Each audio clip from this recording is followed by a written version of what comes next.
Hey, what's up, everybody? This is Mumia Obsidian Ali. You know who I am. I need no introduction, right? And you're listening to the Grown Man Hour with my man Bernard Riley, heard weekdays right here on YouTube. What do you think about that? How about that? Now let's get back on with the show. Thank you. What's going on, everybody? I'd like to welcome everybody back once again. You know how we do this early morning thing. Like to do a special what's up salute and shout out to everybody who made it in bright and early, brought the comments in before we even got the show started. Shout out to Melody, made it in with the first comment. Excalibur in the building. The early bird squad here full in effect. He's Excalibur. I can't even talk this morning. My newest Patreon, so definitely want to give a special salute and shout out to you. I got to get some sound stuff together so I can drop like the little or a bomb explosion or something going on for that. But thank you for becoming a Patreon. I appreciate that. I don't even think I had a chance to actually thank you yet, because I think this is my first time seeing you in here because I'm bad at watching my chat. My first time seeing you in here since you became a Patreon, if I'm not mistaken. Now, it'd be funny if I got the wrong guy and you're not even... hold on. Got feedback. It's funny if you're not even the same person that I think became a Patreon. But I'm ranking you up either way. You got a range. Thank you for joining the Patreon. I appreciate that. And I see a lot of people coming through showing love. All right. Falcon Black in the building. He says, uh-oh. Entanglement I am, says peace Bernard, everyone in the chat. And my man Brian Tobert, aka Mr. Bowtie, came through. He said grown man our dues. Man, I appreciate that, coming through with a 20 spot right on me, right out the gate. Get the day started off right, man. I appreciate that. I appreciate those of you who support the show financially. You know, it's been a lot of talk about black men not supporting and this or that or blah, blah, blah. I've heard some of the arguments. Some of those arguments are compelling, but I got to say, I be feeling the love up in here. I be feeling the love. So, hey, let's not get that twisted. I appreciate all y'all support. Appreciate all the support. Then you Myri. Is that Myri like Kyrie? Interesting. Then you Myri says, what's up, Bernard? Good topic here. And shout out to you and everyone. Like the video. My man. That's right. Tell them to like the video. News says, Black Pill, my favorite. See, I thought a lot of people would find this interesting. I thought a lot of people would find this topic interesting. It's a lot of people don't know that much about it. And I still, when I watch videos on it, I still got more. The more videos I watch on Black Pill, the more questions I got.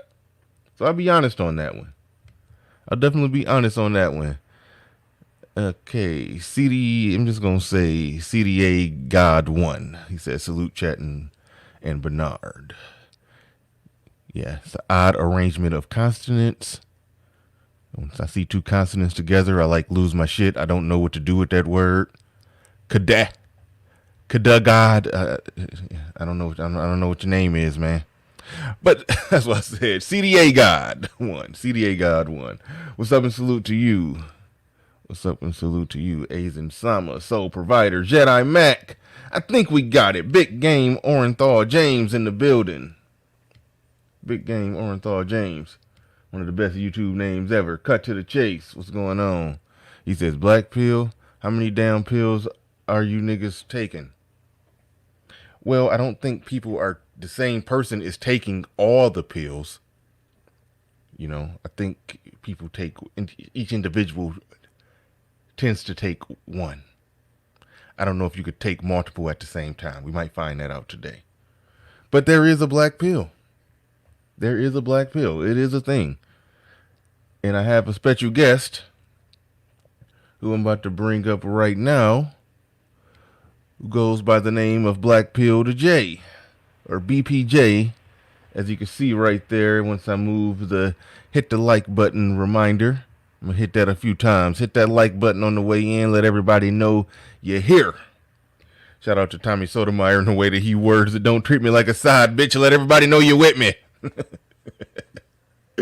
So go ahead and hit that like button. Let everybody know you're here. All right. We about to get right into this. I'd like to thank those of you who just came through bright and early with the super chats. Those who came through bright and early with the likes and the comments. I appreciate all of it. But without further ado, the special guest is in the building. BPJ, what's going on? How you doing, Bernard? Doing great. Doing great. Yeah, Doing yeah. I great. appreciate you having me here, man.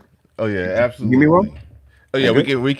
we can hear you. We can hear you just fine. Before we Okay. get deep into the particulars, because we still waiting for people to file on in here. Before we get deep into the particulars of exactly what's the black pill, why are you black pilled, hmm how did you get to the point of going from, I suppose, red to black? It, Before we get into that, just and this is normally the boring, corny part of the interview, but we'll do this.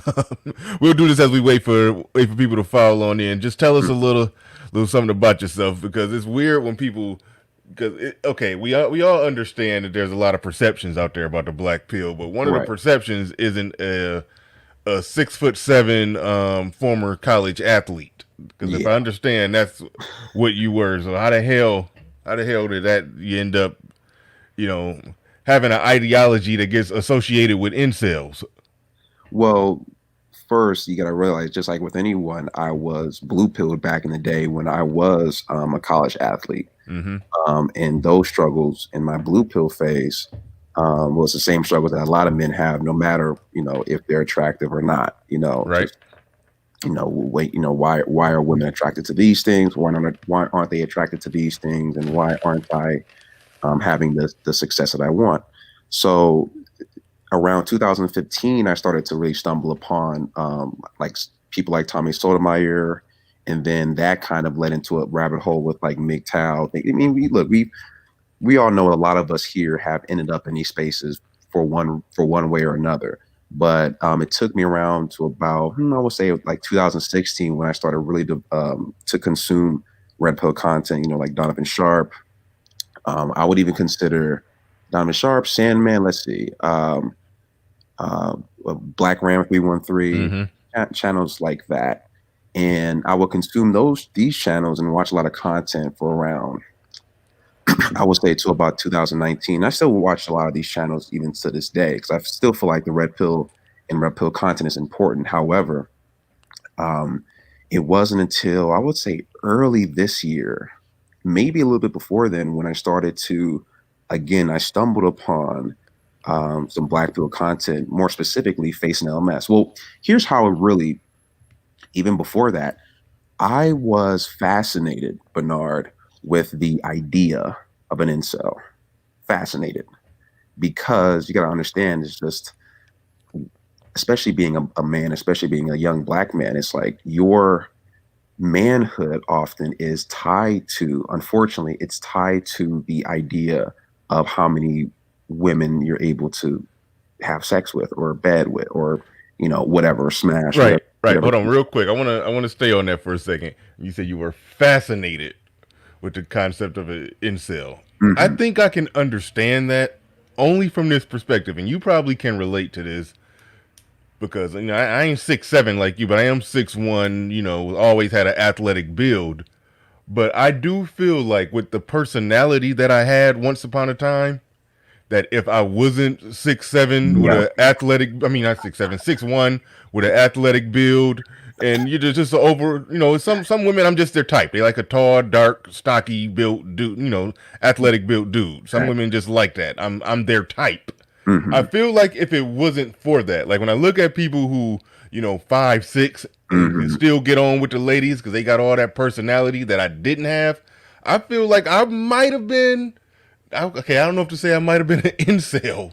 I don't know if Yeah. I can go that far, but I do feel like that if I just didn't have the genetic advantage of just being physically some women's type, that I would have had serious problems out there because I was, approaching women, understanding them, dealing with them. That shit was, it was a difficult task for me. Exactly, exactly. So, and that was and hell. I'll admit that. Like hell, if I didn't have my height, and if I didn't have the whatever good or decent, however ladies want to judge me type of looks that I had, hell yeah, I would have been an incel. 100%, Yeah. especially in 2020.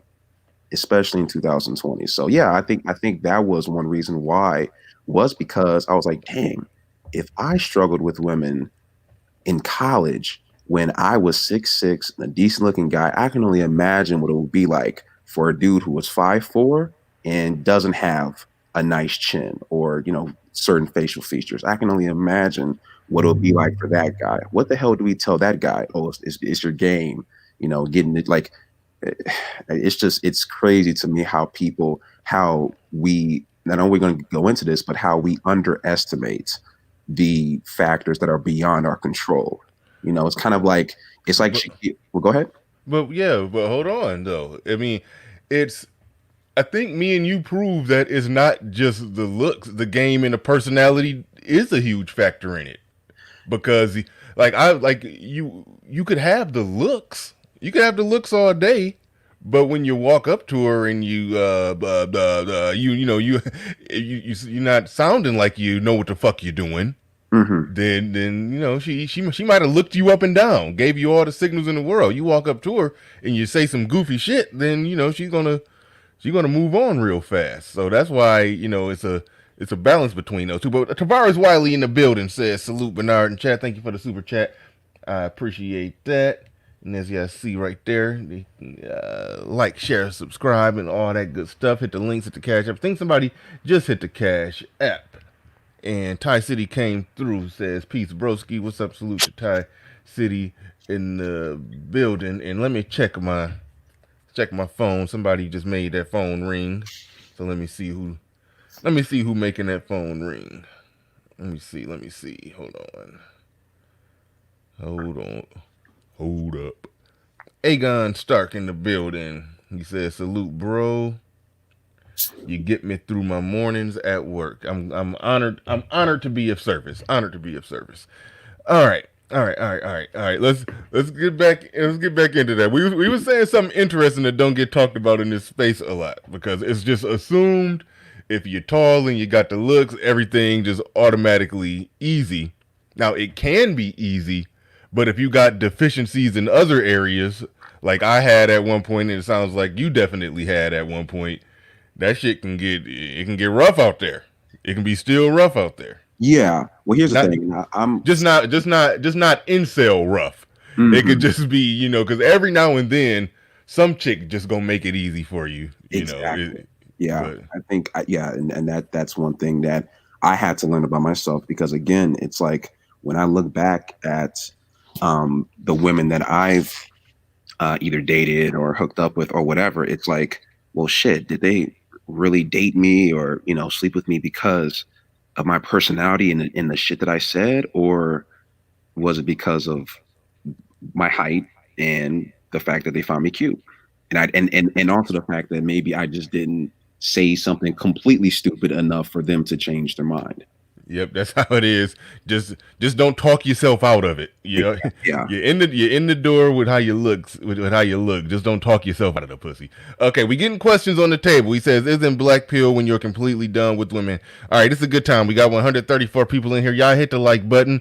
Let's get some definitions on the table before we even move forward. I wanted to wait until we got at least 100, 130, 150 in here before we started really defining it, because Leo Anthony hangs out in this space a lot, and he don't know. I got questions. Everybody got questions. Black Wolf Inc. just said, "Yeah, black pill is not for me. I stay red pilled." All right, let's get down to the facts of what black pill is. Let's get it defined, and then talk about the distinctions between that and red pill. So go. What is black pill?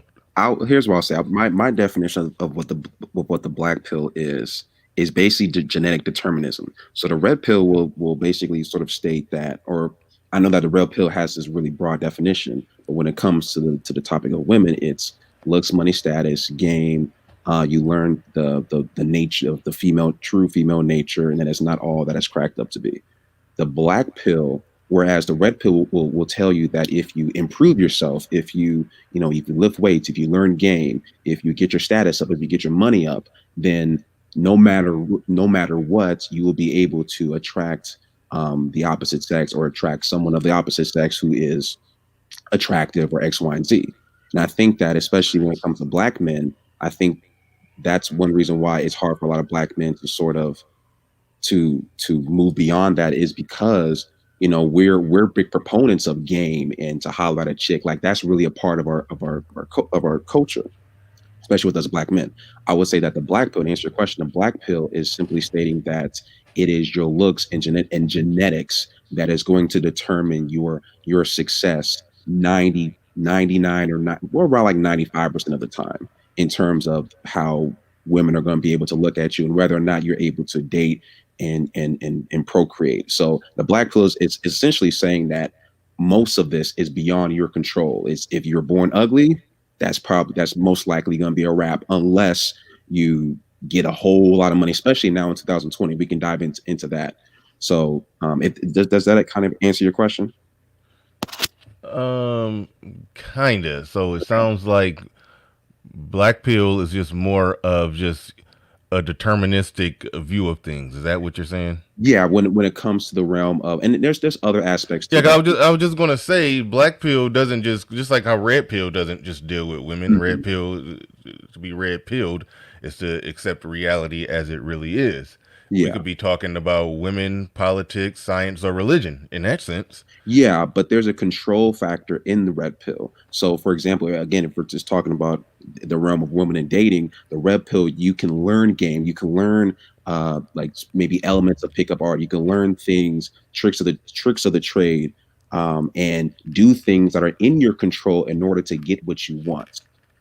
Does that make sense? Whereas when the black pill basically says, well, shit, if you're 5'4" and ugly, it's damn near a wrap for you in 2020. Because the black pill, and I think one reason why so many men, so many people have become black pill, excuse me, bless you, recently, is because of social media and all these other factors. Women are more so interested around, like I would say, like the most important thing is the looks. And if you don't cross that looks threshold, which if you look at any type of study, women are only attracted to less than around 20, 15. I think it's around 10%. Like women are really only attracted to 10% of men. So if you're in that bottom 50%, it's a done fucking deal. Regardless of you working out, you getting in the gym, you learning game, even in some cases, even you getting money. Like if you're in the bottom 50%, you will need to get a lot of money in order to even have a young woman to look your way. Hold on, you saying if you're in the bottom 50% in terms of looks? Yes, right now I'm bottom 50% in terms of looks.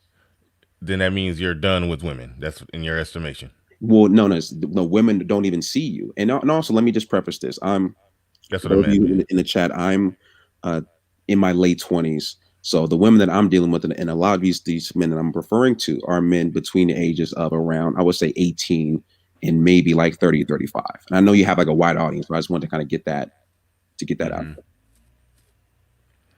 All right. So you just put it on the table that a guy who's in the bottom 50%, he's invisible to women. But a guy in the bottom 50%, that could be a guy who's very well, let's say a 5 on a scale from 1 through 10. Mm-hmm. So are you telling me that there's no such thing as women that are 5s who are getting with 5s? No. See, here's the thing, Bernard. Women who are 5s, and again, we're just talking about looks here. A woman who's a 5 can get on Tinder, Bumble, Hinge, and be able to attract a man who is an 8, 9, or a 10.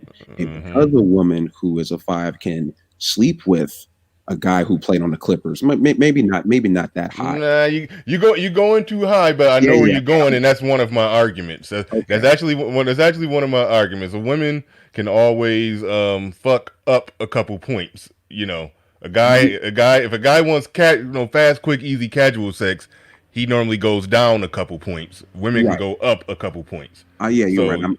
I'm exaggerating with but where you're on to something, and this is what I said.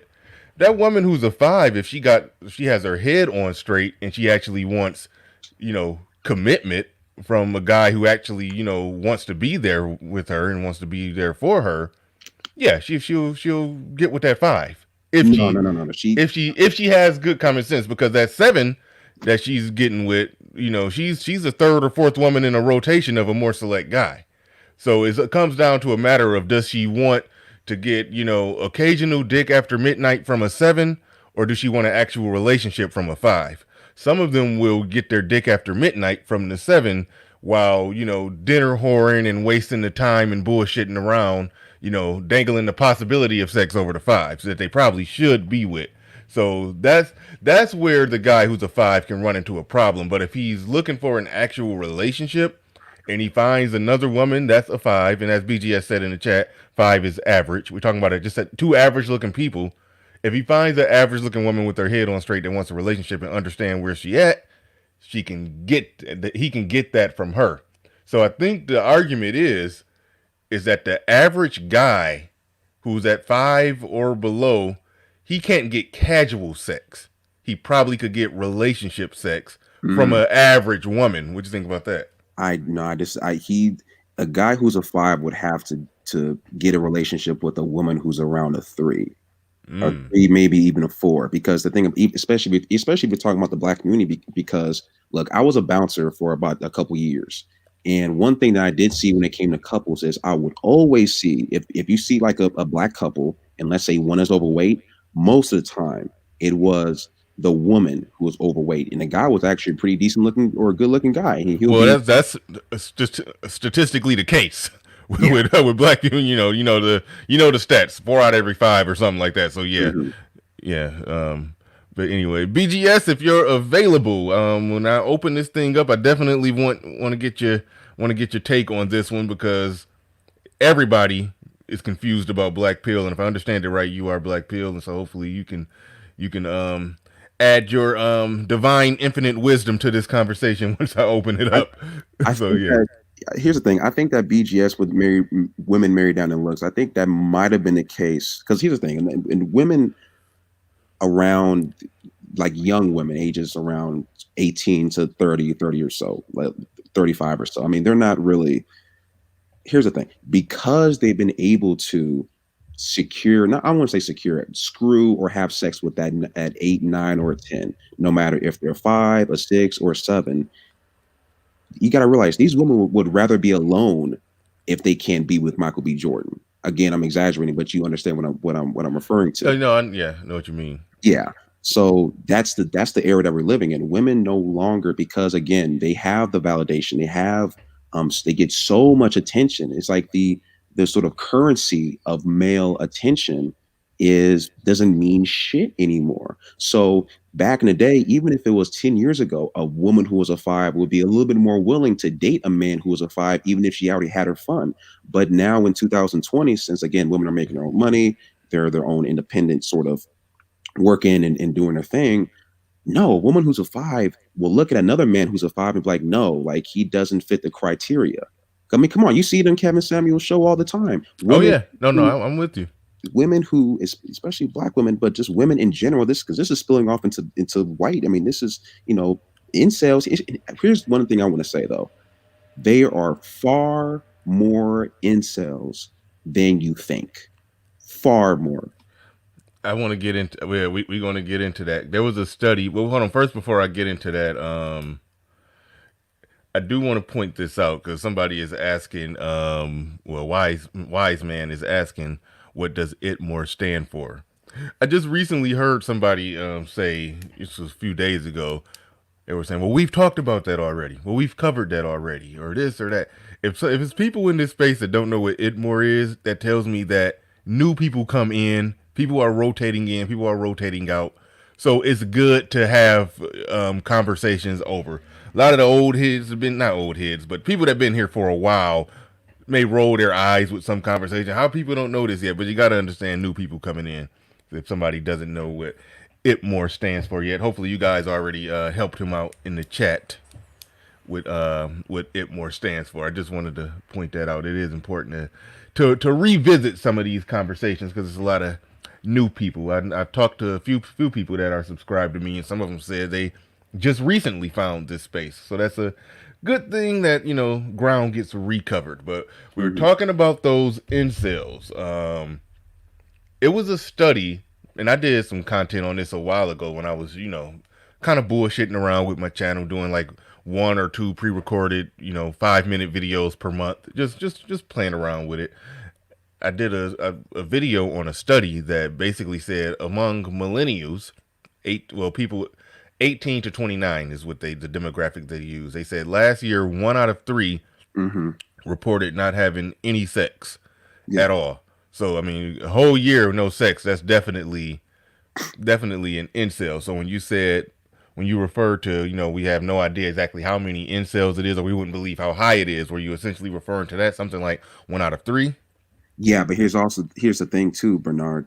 That's 1 out of 3. That's out of like a survey or however they got that information. But the thing about what you got to understand about men is men will consider anything to be like, look, when we lie, when we talk about sex, we will lie upward. Let's say a man has only been with, let's say, around 10 women. He will probably lie and say 15.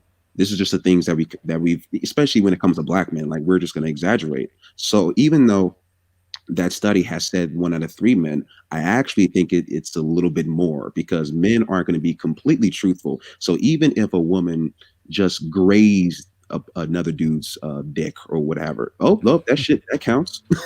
You know what I'm saying? You saying they counting shoulder rubs and Yeah. shit? No, let's keep it real because it's like when it's the old adage, men lie upward, women lie downward, no pun intended. So when you get a study of women talking about the number of sex that they had, more than likely it's a lot higher than that. And when men talk about the number of sex partners they had, more than likely it's significantly lower than that number. Yeah, no, we obviously can agree with that. That men tend to lie up, women tend to lie down. That is true, but I don't know with the incel thing. I don't know. I don't know. I do believe that 1 out of 3 situation, and I'm still confused about why the data is showing that millennials are not having as much sex.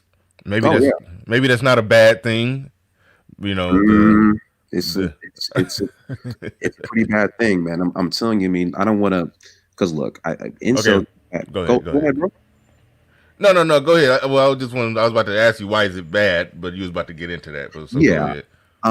There's been, I mean, mind you, if you ask me to direct you where these studies are, I can't, I don't have that information on hand. However, one thing that I will say in my personal life, I found that when I have had sexy, not sexy, healthy sexual experiences, that is more beneficial to my mental health as opposed to long periods of time where I haven't had a partner, right? So you know how like if you haven't really done any had sex in, I don't know how many weeks or months or so, like it can get a little taxing. You know what I'm saying? I think that to have some sort of a consistent sexual or sex life is healthy for a man. So Okay, wait. It depends. Are you talking about? Are you saying it could get taxing because of the stressful pursuit of it, or just not busting a nut? Because you can handle that busting a nut aspect of it and just get I'm that release and go to sleep and go to sleep, and sleep like a baby. Like so, what do you mean? no, I would say both. It's not even necessarily about the sex. It's really about the not having a healthy relationships or relations Ah, with okay. with women because you got to realize a lot of these incel guys, these bottom 50 percenters, they get no intimacy, no attention, no love, no looks from the opposite sex. So imagine if you went through fucking age 13 to age 30 and at no point have you ever had a genuine that genuine sort of affection from the opposite sex. I don't think that that is healthy for the average red-blooded man. Okay, now I can agree with that. And what you just touched on is something that, and I've talked to an incel on this show. He has a channel. I think I forgot what it's called. Reject. I'm trying to get him back on here. I think it's called "Rejected from Eve" or something. I forgot what it's called. But he has a sex dial. When he cammed up, he dialed up with his sex dial. So I never used to understand how is it that they're actually having relationships with the sex doll. Now, I understand the concept of a really elaborate masturbation device. I get that, Mm-hmm. but I think what you touched on is why that they state that they have feelings for it, like they're in a relationship with the doll. So it's like it's the intimacy that they missing. They like to lay there, watch Netflix, and like I guess position the doll head on the shoulder, like they got a girl in there. It's like, Mm-hmm. and I jokingly said to the dude that okay, you sticking your dick in a silicone object. All right, cool. Whatever you gotta do to get off, cool. But are you telling me that you actually like to, you know, cook some dinner and set the table for two? And he was like, yeah, you know, he likes to set the table for two, sit down, watch a movie on Netflix. He probably want to watch a Marvel movie, but he putting it on a romantic comedy because that's what she wanted to watch. You know, shit like that. Like so they're literally doing that shit. So in that sense, I'm with you. I mean, come on, bro. Less sex. It's not necessarily the sex that's unhealthy.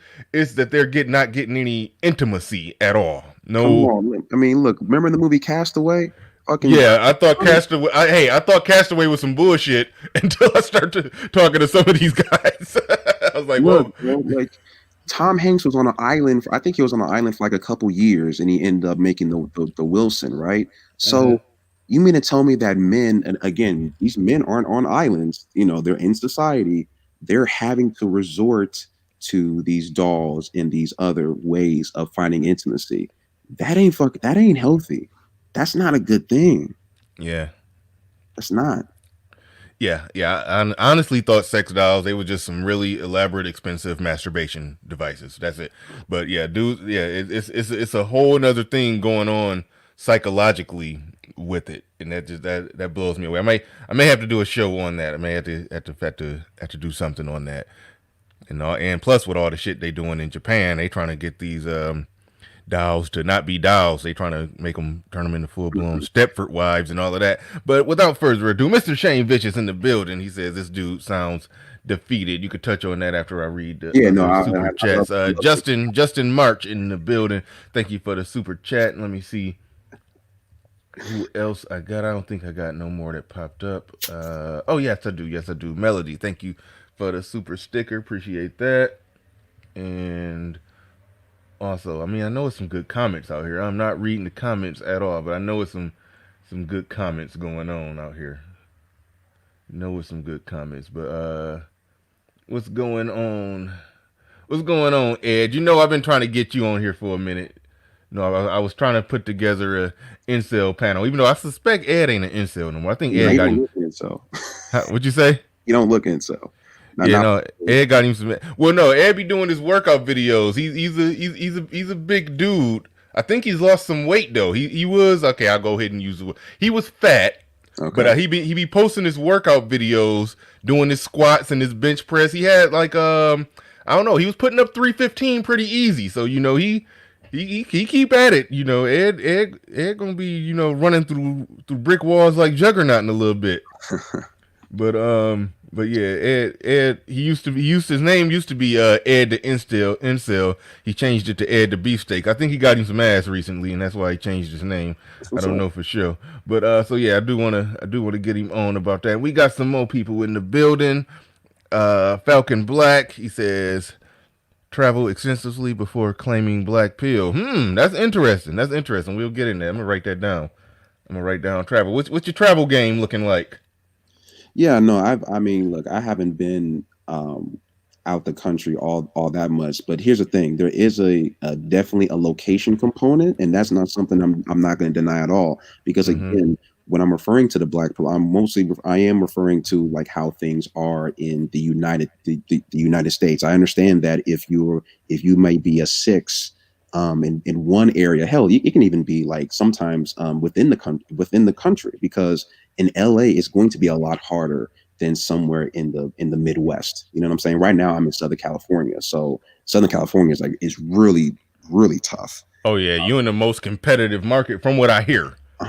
From what I hear, I haven't been there. I've never stepped foot in there, but from what I hear, and it's funny. I was watching just a regular video of some dude who live in LA, and he was just a regular blogger who was just walking out on the street, and he's sitting there with the, you hold the camera up to where, you can see what's going on behind you. He wasn't even trying to show off the women. And it wasn't some casting call where a bunch of 9s and 10s was standing in line or nothing. It was just regular women just walking around, going about their day, and just the wide shot of his camera. It was like, God damn, are they shooting a movie? I was sitting there looking. Like, I live in Michigan. We have long, cold winters out here. Women in Michigan, they go into hibernation in the winter. They come back out, 15 pounds heavier. That's 15, 25 pounds heavier, but out there, I was just looking like, God damn, just that wide shot of women. It just looked like, no, you don't see that around here. But Ed, I didn't even see this comment, Ed. I think I cut you off, so I'll let you get back to saying what you were saying. But Ed, I didn't see the comment. You said, shout out to my Legion of Incels, great show. See, I was thinking you had got you some ass by now. Damn. I was rooting for you, man. We was all rooting for you. But all right. Jessica X says, do not disrupt the convo. Oh, not to disrupt the convo.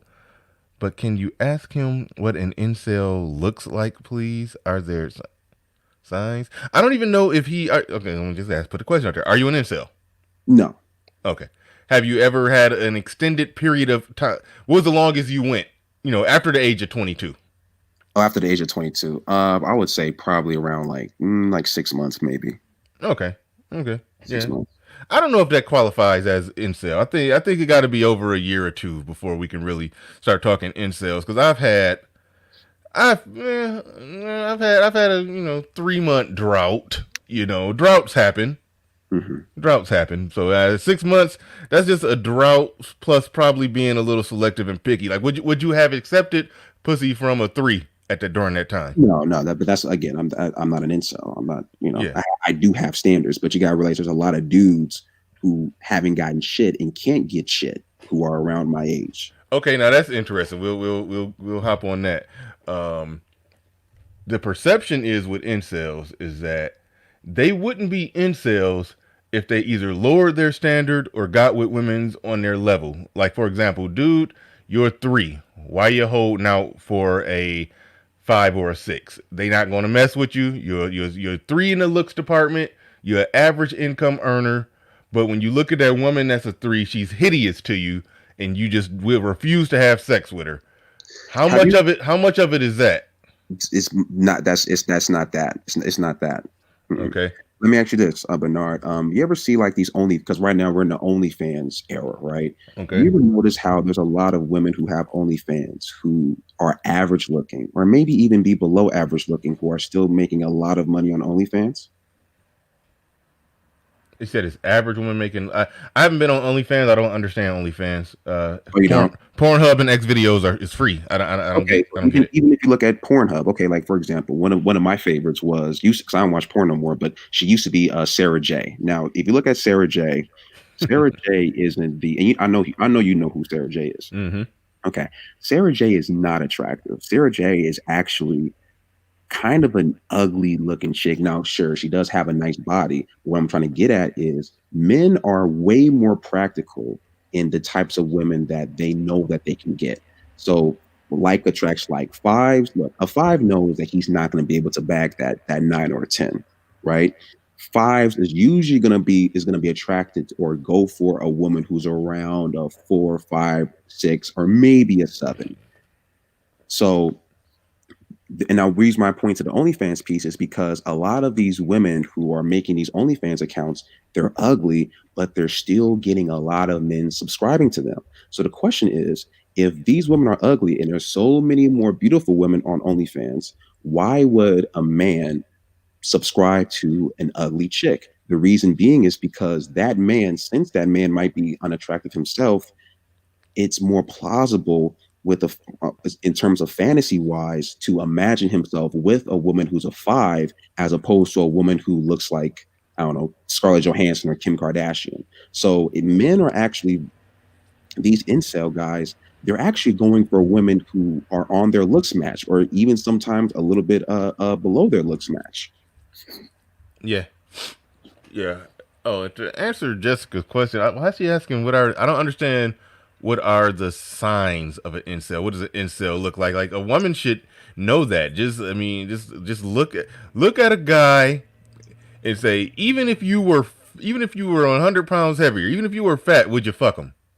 That's probably how you could determine whether or not he's carrying the signs of an incel. Like I mean, is you as a woman would be the a better I person at mean, determining whether or not a guy is unfuckable.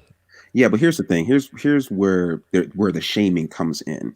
There are aspects of a man's face, and this is one thing people like to sing at incels. Y'all are gay because you guys talk about men's faces. Y'all are gay, but the thing about it is, and this is something that I was skeptical about until I really looked into it.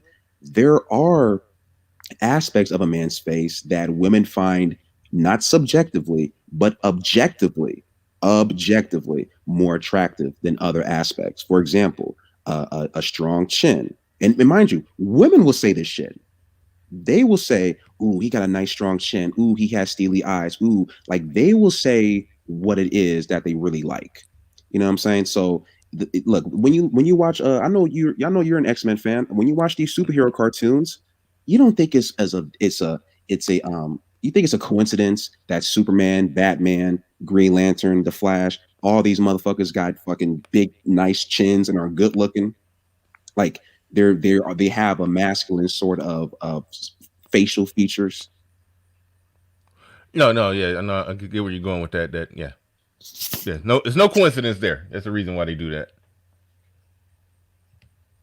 Um, Definitely, and also, definitely. I want to also add because the brother earlier mentioned the whole travel aspect, which I do agree with. But there is a travel component to Black Pill. There's a racial component to Black Pill, and there is, and I think I would say an age component because a lot of men, and I'll tell you, I even schooled my dad on this shit on occasion because my dad is like almost 60 and he's trying to date.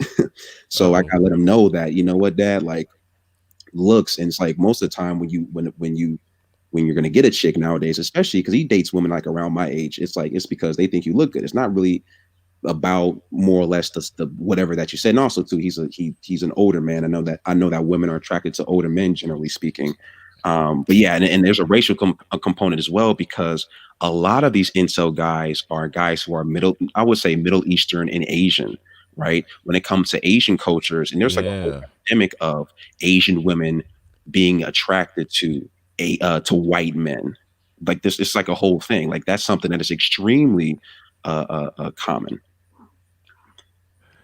yeah. No, that's definitely a thing. That's definitely a thing. I did some research on that. Asian men, I mean Asian women. You know, they got a thing for white men, and it's You would think that Asian men would maybe they talk about it, in camp behind closed doors.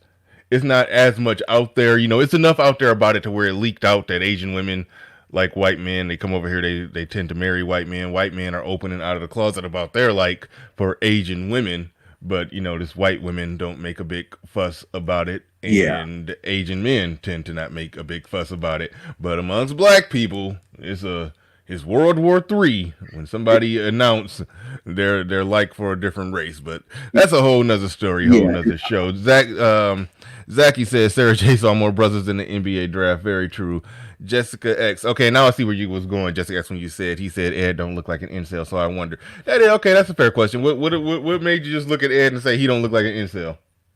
I didn't. Well, here's the thing. I didn't see his face. I'm not All gonna right. insult the brother. I mean, he looked like he was a well built guy. I mean, I'm assuming that he might be tall. I mean, I don't know. I'm not gonna, you know, Okay. All right. All right. All right. Got you. Got you. Got you you. know. All right. All right. All right. I did want to say this though. This is evidence of black pill. You ever notice, Bernard, how, and this is something that I've seen, and I know that we've talked about this in the black in the the Negro manosphere or whatever. But how a black woman will, let's say she's fine, right, and Mm-hmm. her standards for a black man is he got to be tall, he got to have swag, he got to have nice shoes, he got to have some game, XY, all this other stuff, right? But when it comes to white men, he could be lame, he could be corny. You know what I'm saying? He doesn't have to be 6 feet. You ever notice that? Yeah, I talk about that from time to time. Yeah. Why is that black pill though? Well, that in essence, I think I would consider that to be at least black pill adjacent, because there's a term called just be white, where women generally, especially like in the Western world, are going to be more attracted to white men, like the Chad archetype, right? So it's the Chad, the Tyrone, and they Well, have the Chad archetype is understandable because the Chad, as I understand it, is that tall jawline Captain America looking white guy. So I mean that's understandable if you're saying that women like that. The problem will come in, well, not problem, but the observation comes in when a woman, and I I hate to do this because Crystalline Care. Well, I'll use Crystalline Care as an example. Um, she was talking about when she first, and this is public information that she talked about before. She said when she first went on her first date with her now white husband, she said she burst out laughing at just how he looked. She basically said it like he had on some mom jeans. yeah, He was dorky. Even her black baby dad. She said her black baby daddy saw him for the first time. He burst out laughing. Like they were laughing at him like he just was looking like Pee Wee Hermit or whatever. And then she described her black boyfriend. I mean, yeah, black baby daddy, and he was tall, athletic, good looking, was smart, educated, had everything going for himself. But she got with a Pee Wee Hermit looking white guy that she made more money than. yeah, That's a he's white. yeah. So that's Because of something, look, because of something that he had no control over. Do you see my point? It wasn't because the white guy had game. It wasn't because of any of that. okay. Does that make sense? Like, that's why I'm saying it's Yeah, what- that's why you're saying like, it's black pill, because it's nothing that he could have did or could or couldn't do or could have not done to Yeah. to He to just facilitate had to that be situation. He just met a certain genetic requirement. right. Yeah. And that's what you're essentially saying. Yes. That's what defines the black pill: genetic requirements. Yes. And here's one thing I would like to say as well, because you mentioned earlier how, yeah, you could, if you're tall and handsome, but if you are tripping over your words or stuttering or being nervous, then it's not going to go well for you. Here's the thing though. Game, here's my philosophy on game. Game is simply the result of being attractive to women over a certain period of time, more so than the cause of it. Say that Because again. Hold on, say that again. game is the result of positive reinforcement from women. Like having an abundance mindset, being confident, knowing exactly what to say, because you've been attractive to women at least since you're around maybe 15, 16, or however so years old. A lot of these dudes have always been attracted to the opposite sex, right? So as a result of that, you're more confident. You have an abundance mentality. Like you have all of these sort of tricks of the trade that are a result of women finding you attractive at a roughly an early age. It's the result of it, as opposed to the cause. So it's like, for example, it's kind of like it's going to be like not the best analogy, but a good looking guy. I'm not trying to talk about anybody, because I got nothing but respect for a lot of these people in this space, but a good looking man trying to tell me, maybe not me, but a good looking man trying to tell an ugly man how to get women is like Shaquille O'Neal trying to tell a guy who's 5'2" how to make it into the NBA. Yeah, I hear you on that. The only area where I do gotta offer some pushback, even though I understand that the guy who has game, there's some guys who say they got game, but they've constantly had positive reinforcements for most of their life with women, and so they just got more used to women, and women make it easy for them, and they just got reasonably okay average social skills, so they're just doing good with women, and they just saying they got game. Now, that's the case with a lot of people. There's a small percentage of people who transcend that, and they don't have all those genetic markers, but they do know how to pull a lot of women. There's some, and we all know the stories. Everybody could say it, name at least one 5'5" guy they know who get on with the ladies. It was a 5'7" guy that I knew who just got on with the ladies like crazy. He just knew how to talk to people. He knew how to connect with people. He knew how to do it. And but here's the catch. Mm-hmm. Nobody taught him that. He was born with it. He just naturally that was him. You know, people jokingly used to call him Prophet. That was his nickname. They called him Prophet. Why? Because he could sit there and talk to you for 5 minutes and then just know shit about you. It was like he just had the ability to just read people and understand people, and he just always knew what to say, when to say, knew what you was thinking, when you was thinking. If you just had a look on your face, he'd read it, he'd understand. He'd be able to just look at somebody and tell what they going through. He just had a gift. So of course he can use that same gift to talk some panties off. But I don't think you could teach that gift. And that's where I think the game gurus kind of, that's where I feel like they can get on some bullshit. But however, they can teach good do's and good don'ts when it comes to dealing with women. But that natural game shit like that, no, I don't think that can really be taught. And that may very well be genetic as well. So there's that. I agree with you, but here's why my follow-up question to that was, with this guy Prophet that you're talking about, when was this? When or have you where did you see when was this? 2000, before 2010, 2009, 2000. That's my point. What you're saying, it makes complete sense, because here's the thing: BlackPilled, there's a time element with BlackPilled in terms of why it is really applying nowadays. Because I would argue that back in before 2012, like around like the Tinder era, around 2010 and before that, yes, looks did not matter as much as it does today. But I would say now in 2020. That isn't. I don't think that you're going to have too many instances of what you're talking about. That's why. Here's the thing. That's why I mentioned the whole age aspect. The reason why the Black Pill, like people like Platinum Elite in the chat, the reason why Black Pill is not going to resonate with a lot of men above the age of, I would say, like around 30 or so, is because they have seen in their lifetime ugly men or short men be able to pick up a lot of girls, because they were doing that when OnlyFans, Hinge, Tinder, Bumble, all these other apps wasn't popping as they are now. Because most of the time, like I would say around 70-80% of the time when it comes to dating, you're meeting women online.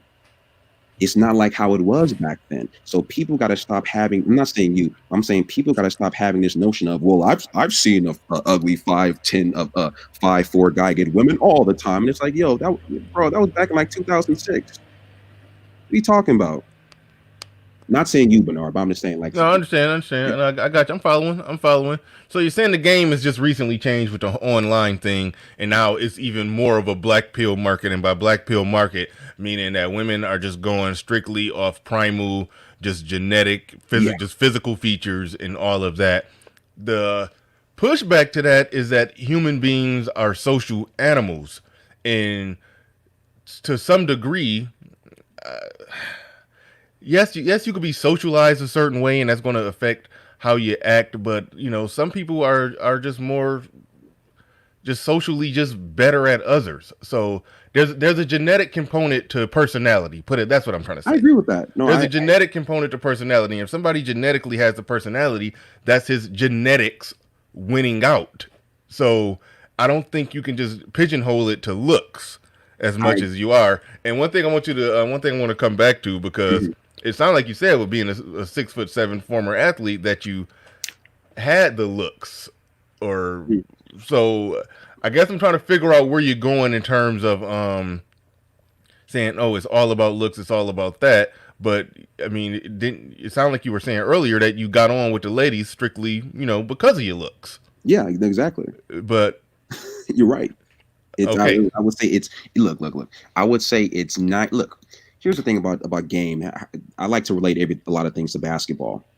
Game, what good is the playbook? Wait, hold on, let me catch him on my super chats real quick. Counselor Murray, an Asian family will accept a minimum earning man over a high earning black man. I think he meant a minimum earning white man over a high earning black man. Hating black man is America as apple pie. Thank you very much for your super chat. Black Quizzer came through with a super chat. He says a lot of people throw the term black pill around but have widely different interpretations. That's what I have come to believe, that because I listened to a few videos on black pill, read a little bit on it before this, and I got such a wide variety of information that I'm still putting it together. But he says I understand it as leaning into the utilitarian, amoral truth of the mind, even actions of the subconscious. How does Jay define black pill? We already touched on that, and he gave a definition, but I think we may need to revisit that definition. We got more people in here now. We may need to revisit that definition. Here we go. He says, "Boom. I say that all the time. I don't even remember what it was that I said.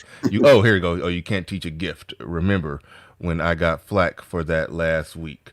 Yeah. Me and you were saying that in the game discussion." Because I think we acknowledge that, well, I don't know about you. I acknowledge that game is a real thing. I think if somebody is performing at a D+, a good coach could probably get them up to a C, maybe C+. But the concept of some guy going from a D- to an A in terms of that, no. If you're performing at an A or A+ when it comes to game, you got a natural gift. But BlackPilled Jaye put out some BPJ put out something that's interesting, that positive reinforcements over time from dealing with women is ultimately what led to your confidence when dealing with women, and so that could be a contributing factor to your game as well. So thank y'all for those super chats. I appreciate that. But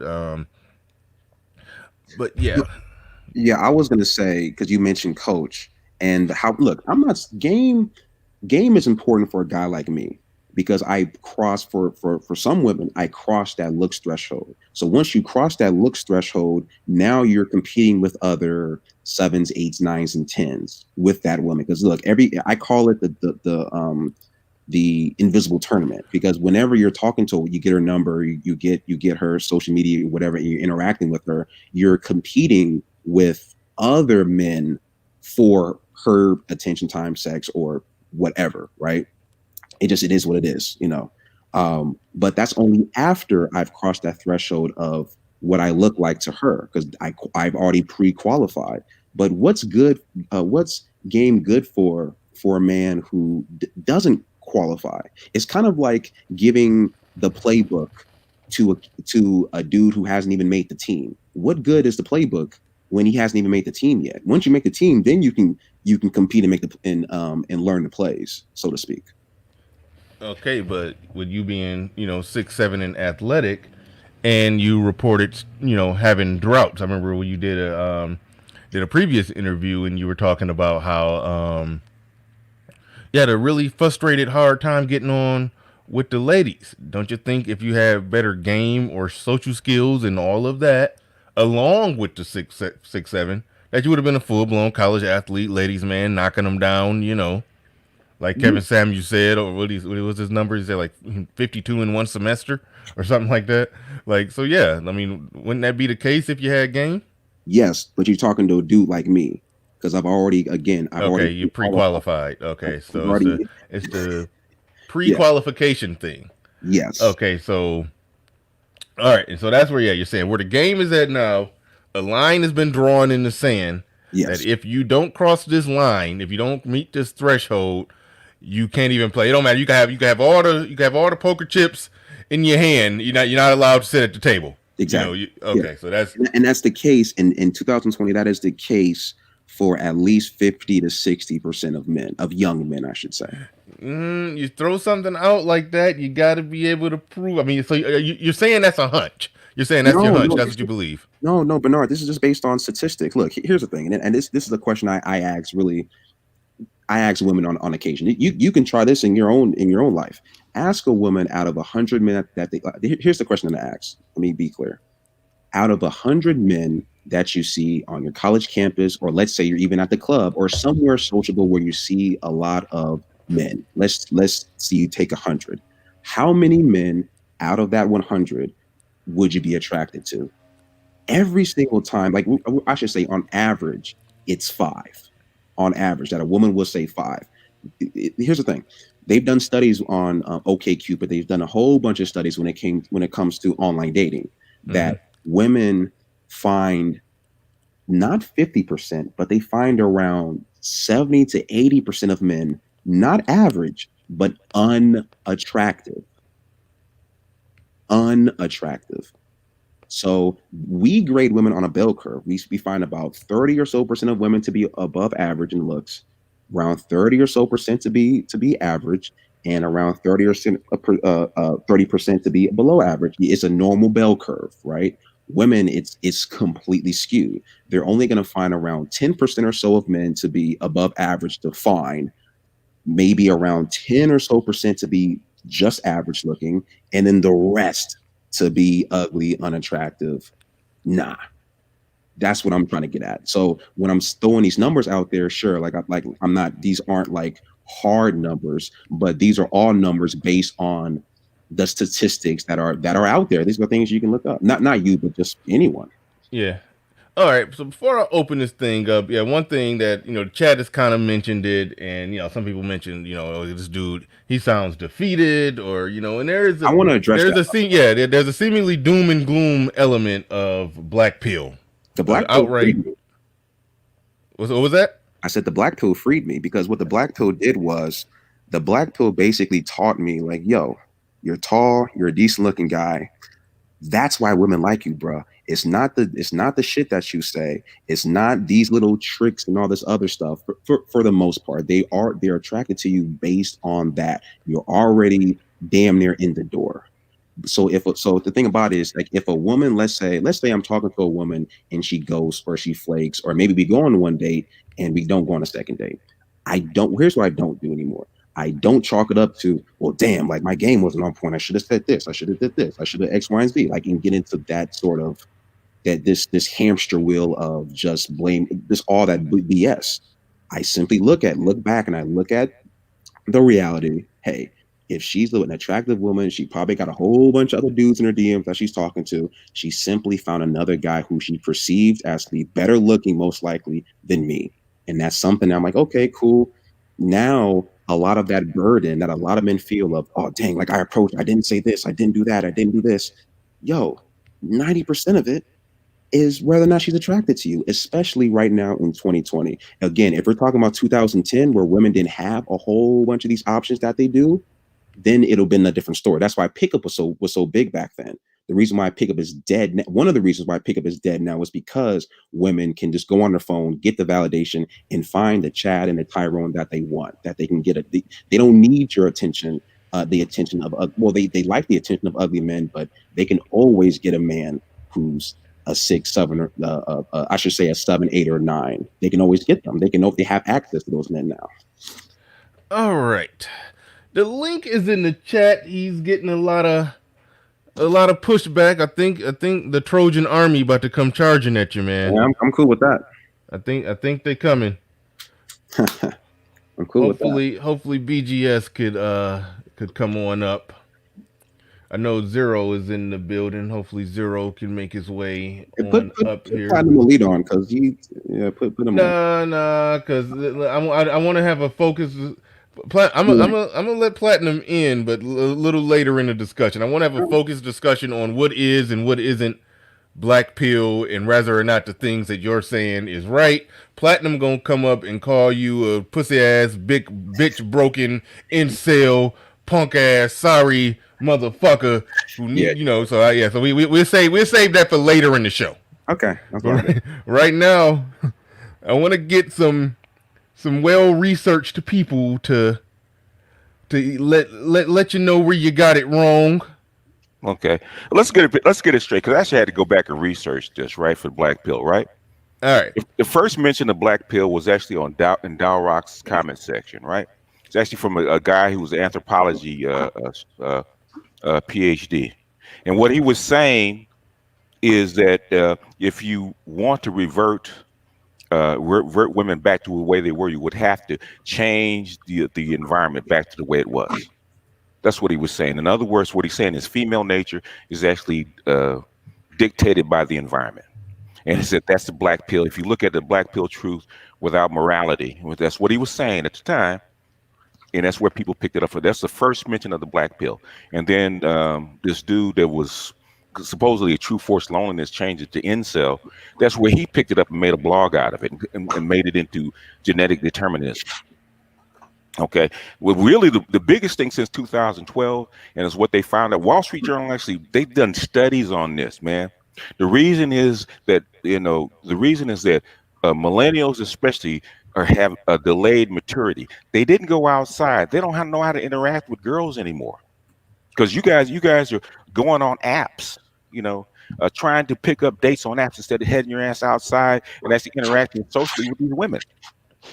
Because game is really not that hard. In fact, what a lot of guys do with game, they centered it on the mouthpiece, right?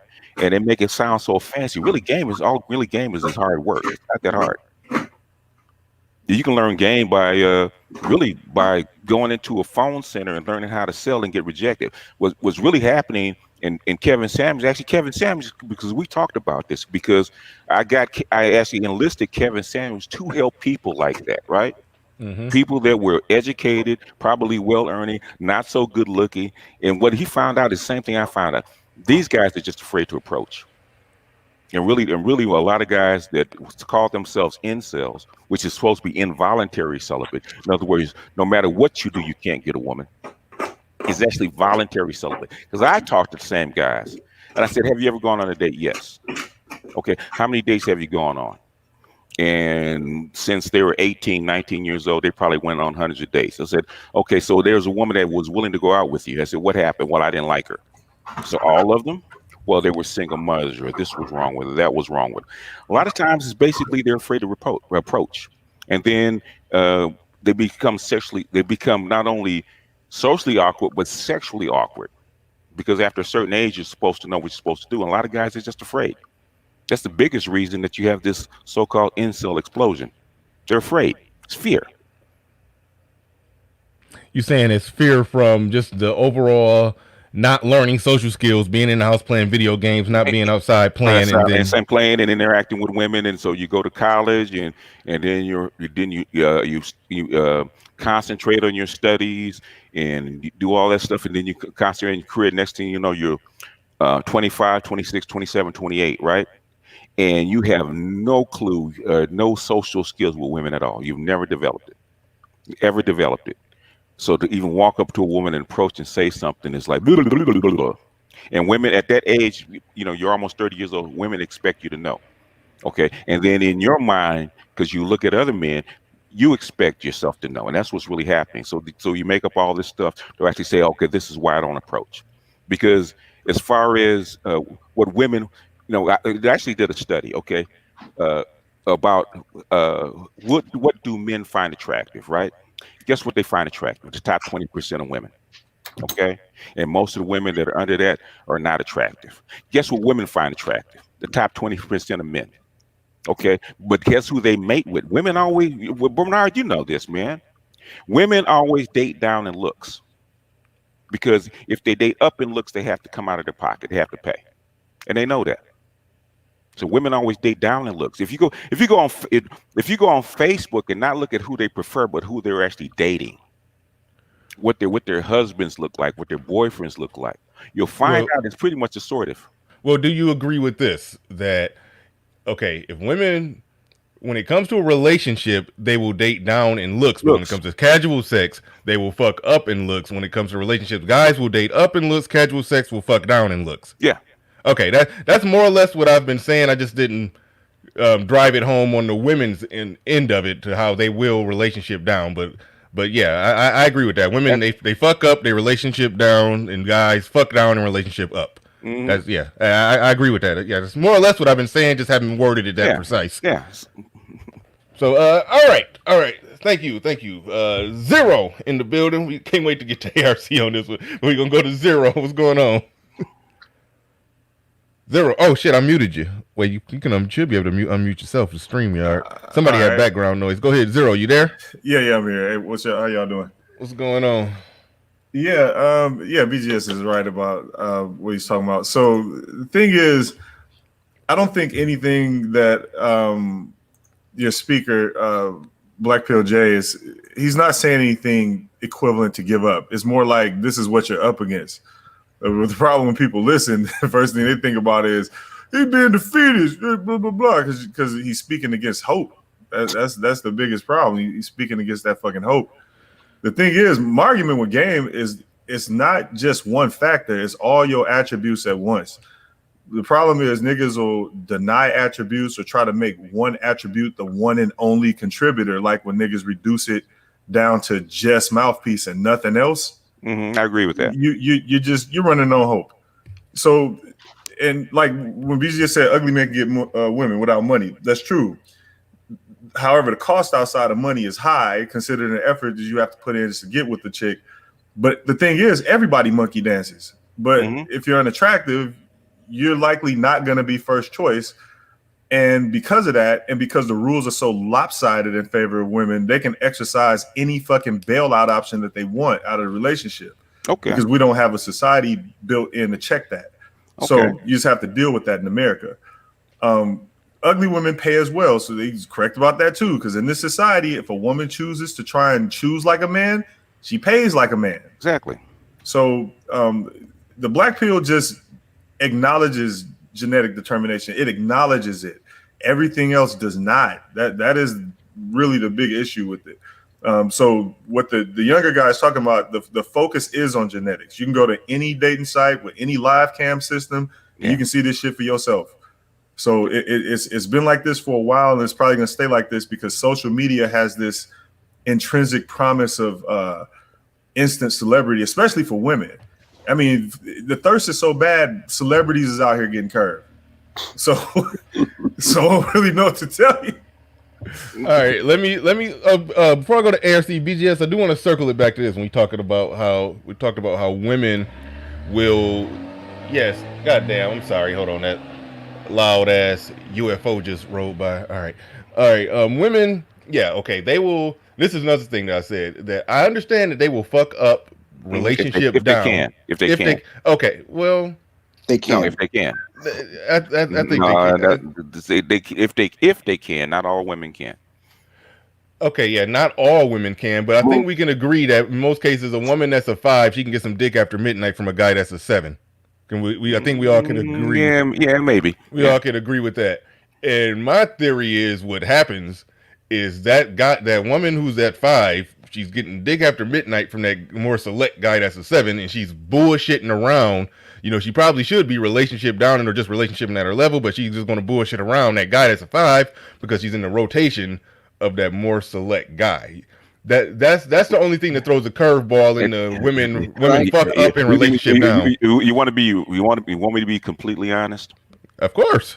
Okay, that chick that's a 5 that's lonely, the call that she makes after, actually if she got a 7, she would actually see him after, in daylight hours, right? Oh yeah. 9 times out of 10, the guy that comes after midnight, and ARC can actually verify this, is most likely a 5 because she don't want to be seen with him.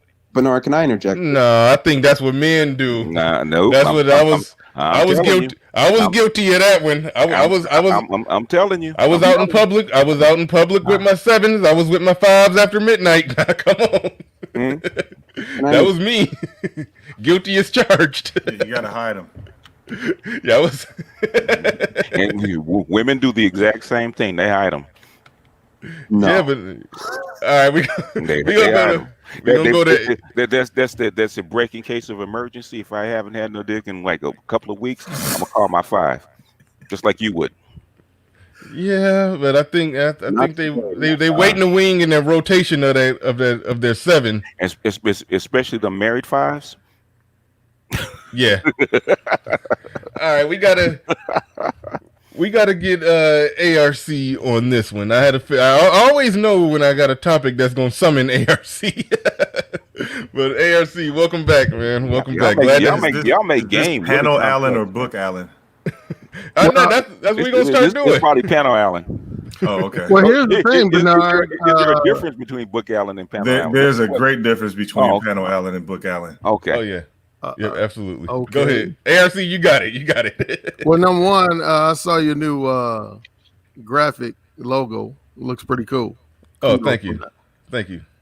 No, but you said you know the issues that were going to summon me. Actually, I think I told you a couple times before. Sometimes I'll come to your channel while I'm multitasking on my computer with other stuff, and I just plan on listening. But so I wasn't initially planning on coming on the panel for this one.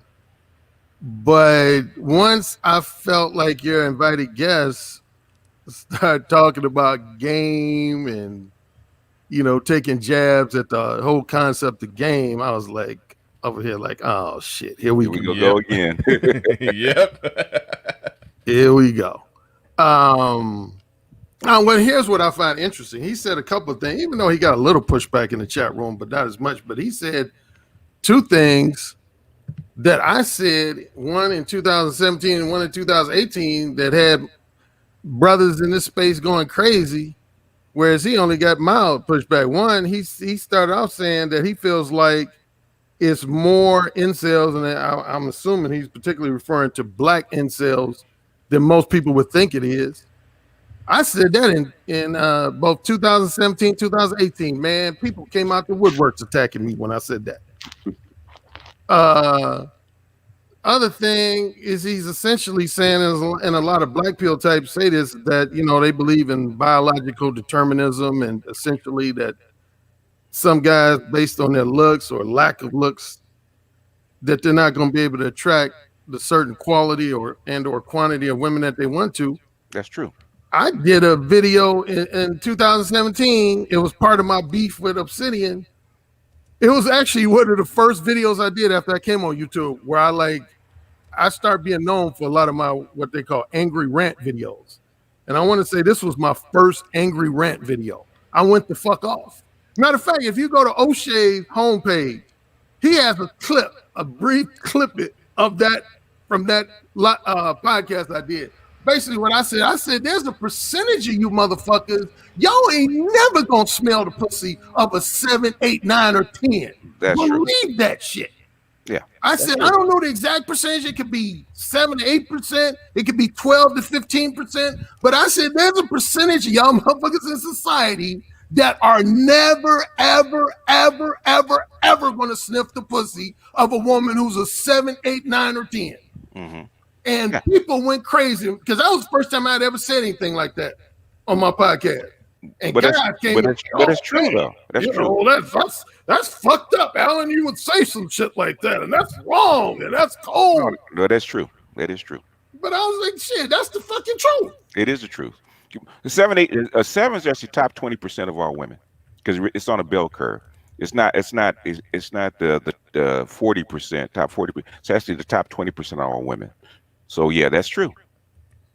Now there was something, BGS, you said that I have to respectfully disagree with. What's that? Women always, keyword always, date down in looks. I have to speak for myself. I'm sorry, I've been an exception to that. Now, if you speak in generalities, okay. It's generalities, yeah.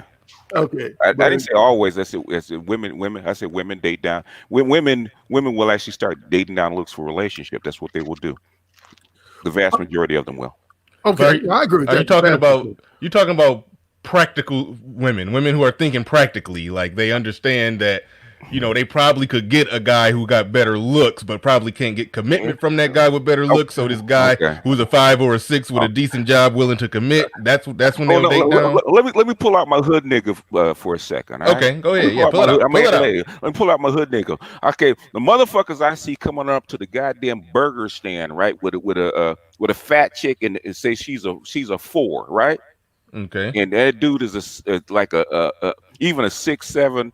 Well, they're not gonna get an 8, but a 6 or 7, okay? And they go to the window. Guess who pays? It ain't him. Guess whose car they get into? It ain't hers. I mean, it ain't his. It's hers, okay? These dudes are what they call the homosexuals, especially the fours and sometimes the lower tier fives. That's who they have. They're paying. If they get a better looking dude, they're paying. Yeah. Man, I would agree. I would. And most women are too fucking cheap or too more fucking proud to pay. Yeah, because a well-known story on my channel is when I lived in LA, your neck of the woods actually, BGS. Mm-hmm. I had there's a term that most people in the chat room should be familiar with, but if you're not, I was a doctor's kept man, which Mm-hmm. is the male equivalent to a woman being a sugar baby. Mm-hmm. And yeah, she was paying for my car note. She used to buy me clothes. Mm-hmm.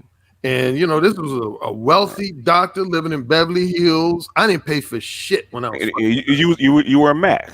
You know, there's two kinds of Mac. The Mac that actually has money and status and actually dates 8s, 9s, and 10s, or the Macs that dates in toward the 7 and below because they're getting taken care of. There's two kinds of Macs, and that's been around for a long time, which is still the case. In Alan, is one thing I keep calling at least the younger guys that do this shit that don't have screwing 20 women and don't have no benefits. I call them unpaid concubines. That's what you have a lot of guys running around as unpaid concubines. Yeah, and well, getting back to BPJ, I want to say this. Here's where I would say, in his partial defense of his attack on game guys, there were if guys, I know a lot of brothers didn't keep up with the worldwide manosphere back in the day like I did and some other people did, but one of the reasons why you had this very popular message board called PUA Hate is because you had a lot of conventional PUAs selling men a fantasy. Mm-hmm. And when that fantasy did not materialize in reality, these guys got pissed. They wanted their money back. And what happened was some of the PUAs wouldn't give them their money back at all. And other PUAs would only give them maybe 50 to 75% of their money back, which meant that they still was making money. And so if anybody was to go on a PUA Hate back in the day, it existed from roughly, I want to say 2009 up until Elliot Rodger murder had it shut down. I think that was 2014. Okay. But yeah, that's when I first saw the incel culture big time, was when I used to go over to PUA Hate. But yeah, those guys, again, the conventional PUAs, what they would basically sell these guys on, this is where the attacks of snake oil salesmen and scam artists came from, because they would essentially tell these naive, unsuspecting guys, if you buy my books, buy my CDs, buy my DVDs, you, that loser who's living in your mother's basement, you can overnight start attracting 7s, 8s, 9s, and 10s. And these guys believe that shit. They believe that shit, yeah. And see, whereas when I came on the scene, if I say so myself, I told guys straight up, I said, hey, man, I think I have a lot of helpful advice in my book, Mo 1, but I'm going to let you know that it ain't no magic pill. Yeah, you ain't going to read my... basically, I let guys know, if you're a guy who's 5'4" and 300 pounds with 5 teeth in your mouth and personal hygiene problems, it ain't like you're going to read my book and all of a sudden be dating Playboy centerfold models. No. That ain't how life works. And but yeah, a lot of guys was angry on there. So anyway, to that guy's point suggesting that some gang guys are basically dishing out magic pills. Yeah, there's some truth to that. Now, I would exclude myself from that category, even though despite I've had a handful of people in this space try to suggest that I do that. But again, if anybody's read my books thoroughly, they'll know I don't give anybody magic pill fantasy hopes. I don't tell anybody, if you read my books, again, if you're a guy that got a lot of flaws in other areas, such as you significantly overweight or you got personal hygiene problems, or you just ridiculously inarticulate. I don't give anybody the impression that just because you read my books, you're gonna go out and be hooked up with Victoria's Secret models. Which is for those kind of guys, which is quite rare. It's not, it's not the vast majority of guys. I would say less than 10% of guys are even in that category. Yeah. All right. One thing that BPJ touched on, well, y'all kind of touched on it, but I want to really talk about that one some more, because he was saying that the dividing line was with the internet, because I mentioned a guy, that I knew back, sometime around 2010, he was 5'7", had a big forehead, some big ears. He was kind of funny looking to me, but I mean, hey, he got on with the ladies, but and what BPJ argued is that, well, that was that pre-internet. Well, I mean, obviously it was internet then, but it was a pre-social media craze, pre-Tinder, pre-dating apps, pre-all of that. And that's why it was an average-looking guy with good social skills was able to really get on and get a lot of casual sex from decent-looking women. He's saying that game is completely done now, dead in the water, and the internet killed it. Do y'all concur or disagree? Agree, disagree? I disagree, because number one, I live in a very large city, and basically, I look and see who women are actually walking with and dating, who their boyfriends are, and like 9 times out of 10, they look just like them. Can I add? Can you confirm that? Because here's the thing: I worked in I was a bouncer at a bar. What city? L.A. In L.A. Yeah. Who most of the black guys, who are they dating? The black dudes who are dating. Most of the time it's a black woman, and most of the time most of the time it's actually Hispanic. I mean, you're asking me. I'm letting you know it is Hispanic in some cases, but in most cases it's another black woman, and in most cases is a black woman who looks bigger than them. That's what I was trying to get at. But one thing I was going to add was that just because you see a couple get a man and a woman together doesn't mean that they're together. Okay, if you work in a club, right? If you go into a store, okay, you go into a grocery store, you go into some for the poor folks in a 99-cent store, you go into Big Lots, you walk on the street, because I live like maybe a mile and a half from the Forum, so I'm right in the center of the city, right? Okay, and in the center of a black neighborhood, okay, I see who they're dating. I see who my because I'm an older dude. I see who my son's dating, right? I see the couples that walk around. Okay, those a lot of black guys paired up with Hispanics, and a lot of these guys are not good looking. Okay, well, how do the women look? How do the women look in comparison? The women are, the women some may be uglier, and some may be a little bit above their line. My daughter's very pretty. Guess what she does? She dates down. My daughter's about a 7.5. She dates down guys that are not as attractive as she is. How far down? How far? I see my, I don't like it, but I see my daughter date like 5s. Okay. Well, were they successful? Competent brothers or what? They were basically, pisses me off. They were working class dudes. They're not balling out of control. That's interesting. And her girlfriends, One thing I wanted to add, BGS, because here's the thing, I agree with you. When it comes to casual relations, women are going to date up, and when it comes to dating and marrying, they're going to date down. The problem is, BGS, is that in 2020, a woman who's a 6 perceives herself to be an 8. So when a woman who's a 6 is just going for casual sex, she can attract a 9, or even some cases a 10 or a 9, 10, or what have you. And if you don't believe me, BGS, the only thing you have to do is just go on Tinder yourself. I've done this. A lot of people have done this. You can go on Tinder as an ugly woman and see what you can get. Nigga. That's all you have to do. Okay, but the thing is, she can get dick offers. She can get dick. The ugly woman on Tinder, she can get a lot of dick offers. That's what she can get. She gets a lot of dick offers until they meet her in person. But the thing is, if you go, they still gonna fuck her. No. If you go on Facebook and see who these women are paired with, okay, these are not 8, 9, and 10 dudes. These are not 7, 8, 9, and 10 dudes. BGS, have you been on TikTok? When's the last time you've been on TikTok? I'm not on TikTok. Okay, Get on TikTok and let me know. Go on TikTok. Look at the couples that are on TikTok. You literally have guys on TikTok, mind you. The reason why I'm saying TikTok is because TikTok is a number one social media app. All right, you talking about Facebook?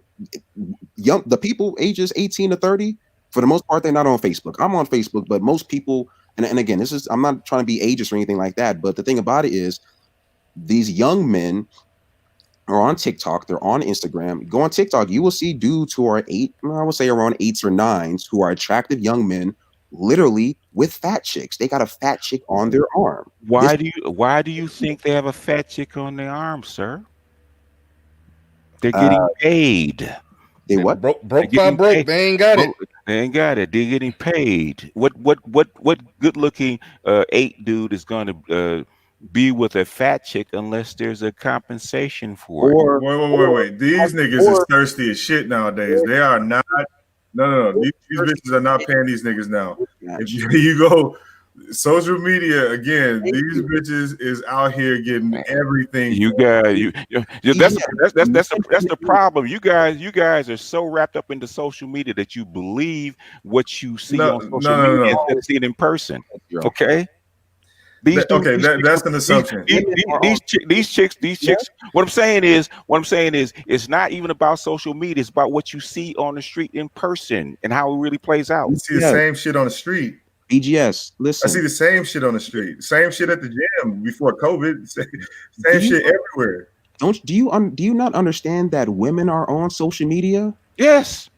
So you're saying you get all wrapped up in social media? They're on social media. What I'm saying is, I have daughters that are millennials. I got a daughter that's 25. Okay, I see what her and her friends date. Okay, I got a millennial and 2 Z's. What do they date? They date 8, 9s, and 10 dudes.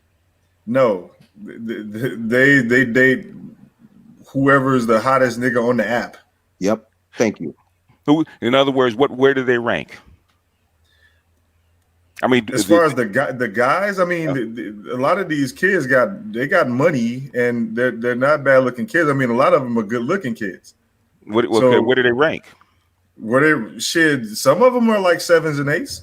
Okay, 7. In other words, the top 20% of dudes are basically what you're saying. The top 20% of dudes. 80-20 rule. Pretty much, yeah. Like my oldest daughter is 25. Mm-hmm. She's in a relationship now with a dude that's like an 8. He has all of his shit together. And all of that. But my daughter ain't got no kids. And what does she rank? My daughter like 7. Like a 7. So she's basically dating in her peers, right? Her peer range, right? Yeah, she's dating in her peer range. Range. If your daughter was a 5, I'd believe you. She got 5 friends that are dating fucking 7s. The same fucking dudes that hang around in the same circles. Like it's like even if I take the personalization out, all you got to do is go to the apps yourself and see all of these bitches getting everything for free. It's like it's 4s and 5s out here overvalued because one of the problems is celebrity niggas is dipping down into the regular bitch pool. Yep. That's part of the problem. That shit is adding to the thirst. I mean, again, you can see it for yourself. Like most of these dating apps now, they got like live cam sites. And these niggas is hooking up with these hoes and you see them meeting at the mall. You say, I go to fucking St. Louis Park, the West End district. You see them on their little first date, second dates, whatever, and they hooking up from the fucking apps. Same shit. Ugly fat bitches hooking up with attractive dudes all the fucking time. It's happening all the time. This shit is observable in real life. Look at the woman that Drake got pregnant. She's an attractive woman, be sure, but is she really a 10? Drake is like the top alpha Tyrone, and he got pregnant a chick who is attractive, most certainly. Yeah, but where does she rank? I would say like in a face, I would say an 8. The point being, an 8, and she's basically an 8 is the top. Basically, you think an 8 is the top 20%. 8 is like the top 10% of all. I'm not talking about. You're missing the point. The point I'm trying to make is that Drake, in the eyes of the majority of women out there, is the 10. He is the top dog. Even him, he's going to knock down a 7 if she's just in the vicinity, is what I'm trying to. And I've seen it because I've heard it. I have talked to women who I thought, dang, this chick isn't even that good looking, but they've had like 8 threesomes by the time they're 25 years old. Mm-hmm. Here's the thing: both things are happening. Like what you're saying is happening, and what we're saying is happening. Both things can be true at the same time. I'm saying is what you're saying is what you're trying to say is 80% of the guys, which is what you're saying, are not getting sex at all. That's what you're trying to say. No. That's not what I'm saying. So in other words, what you're saying is 50% of guys are not getting any sex at all. I don't know what the percentages are. But that's what he said. Gotcha. Yeah, I don't know what the percentages are. What I'm saying is, when niggas be talking about they getting pussy, I always argue what kind, because we can say dudes is out here fucking and pussy is easy and all of that stuff. It doesn't. Basically, what is the definition of an incel? Yeah, involuntary celibate. I said in the chat, if you got money, you technically not an incel. But basically, if you can't get any woman, you're an incel, right? And those if you can't, if it's out of your control, it's out of your control. Most guys, it's in their control. Well, there's some debate on that, whether or not an incel means you can't get any woman versus if you're drawing a line that I'm not fucking a 3 or below. What does involuntary mean, Bernard? Means that you're not volunteering to. In other words, you can't, right? It's against your will, right? It's involuntary, right? Okay, but can they put it into their incel life if they just decided, okay, I'm gonna fuck 4s, 3s, and 2s? And what's the opposite of involuntary? Voluntary. In other words, I choose not to, right? So a lot of guys are choosing not to fuck anything below a 6. That's what I'm saying. That's why they're really voluntarily celibate, which I have no problem with. Juggernaut law. I mentioned this earlier. Women, like you're a lot of guys who want to talk about incels are saying, well, the only reason why they're incel is because they won't settle for women who are 5s and below. But the thing about it is, dudes who are 5s are getting rejected by women who are 5s and even 4s. Again, BGS, if you don't believe me, the only thing you will need to do, you can do this, like just do it as homework. Make a Tinder app, put what you believe is a 5, and see if you can get a date with the high. You can do.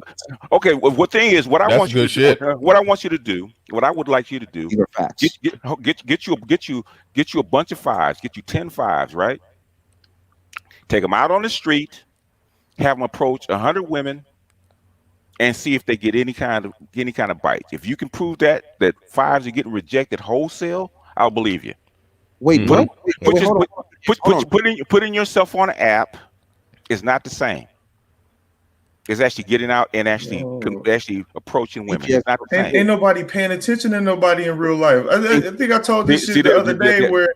That's. But wait, hold on. I still approach this in real life, but the thing is, motherfuckers be in they phone. Bro, I met a bitch on a dating site that didn't even know who the fuck I was when I saw her at Target. Had no clue who the fuck I was. I started talking to her in the Target for like an hour. The whole time I was talking to her, all I could hear, with this bitch phone completely blowing the fuck up. And the whole time I'm talking to her, phone blowing the fuck up. She didn't know who the fuck I was. She gets home, I text her, reminded her who the fuck I was, and then she like, because these bitches is dealing with fan clubs, man. Fucking fan clubs. But what BGS threw out there, that's something that I can't disagree with what he threw out there. He said if a guy's a 5, if he gets out there in the world and he approaches 100 women, he said in a day. Well, let's give him 3 weeks. Let's give him a month. Let's give him a month. You approach 100 women, and let's just say they're all around 6s.